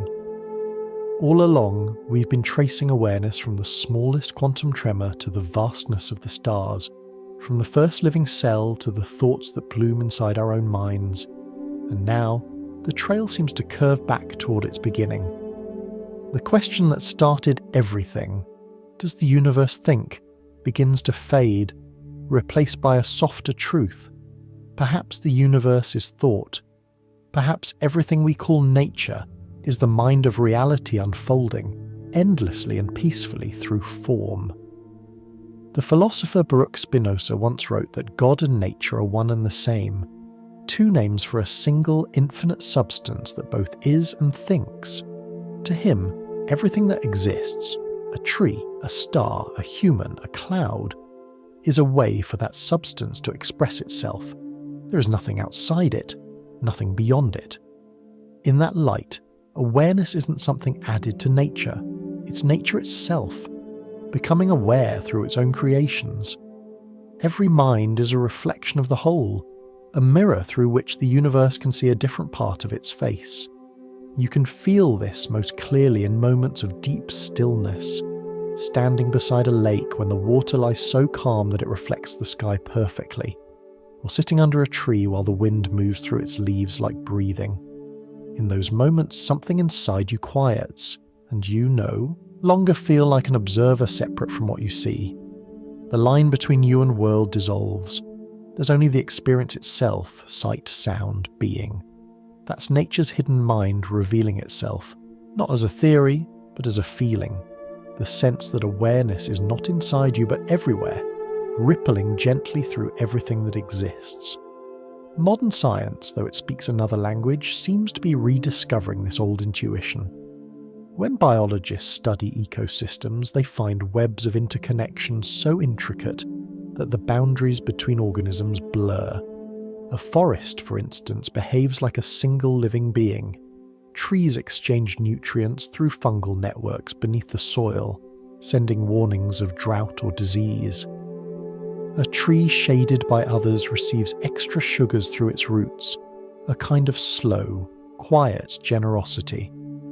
Scientists call this the wood wide web. The Hermeticists would have called it consciousness in motion, the universal mind expressing itself through roots and soil, sunlight and rain. Even the stars may not be exempt from this pattern. Galaxies form filaments across space that look strikingly like the neural pathways of a brain. Energy flows through them, carrying information from cluster to cluster, as if the universe were thinking in slow motion, thoughts written in light instead of language. We may never know if this resemblance is literal or symbolic, but the image is haunting. The cosmos as a nervous system, awareness stretching across unimaginable scales. When you look at life through that lens, the divide between science and spirituality begins to fade. Science measures the movements of nature's body. Spirituality feels the pulse of its mind. Both are acts of reverence. A physicist tracing the birth of stars and a monk meditating in silence are participating in the same dialogue, just using different words. Both are listening for the same quiet heartbeat running through everything. The more deeply we listen, the more the world begins to change its tone. The ordinary becomes sacred, not through miracles but through recognition. The light on a table, the smell of earth after rain, the pattern of veins on a leaf, all are forms of awareness, each carrying its own way of knowing. The universe doesn't have to speak to declare itself. It simply exists, and existence is its language. You can hear that language in every rhythm around you. The tides moving in and out, the cycle of seasons, the migration of birds, all speak of a harmony that doesn't need instruction. Even decay has its place in the conversation. The falling of leaves, the fading of stars, the stillness after breath. Each one is a transformation, not an ending. Awareness doesn't die. It changes shape, learning new ways to express itself through what follows. When you remember this, the fear of separateness begins to soften. You realize that your consciousness is not fragile or isolated. It's the same current that moves through galaxies and roots and hearts. You're not a temporary spark flickering against the dark. You are the dark, the light, and the flicker all at once.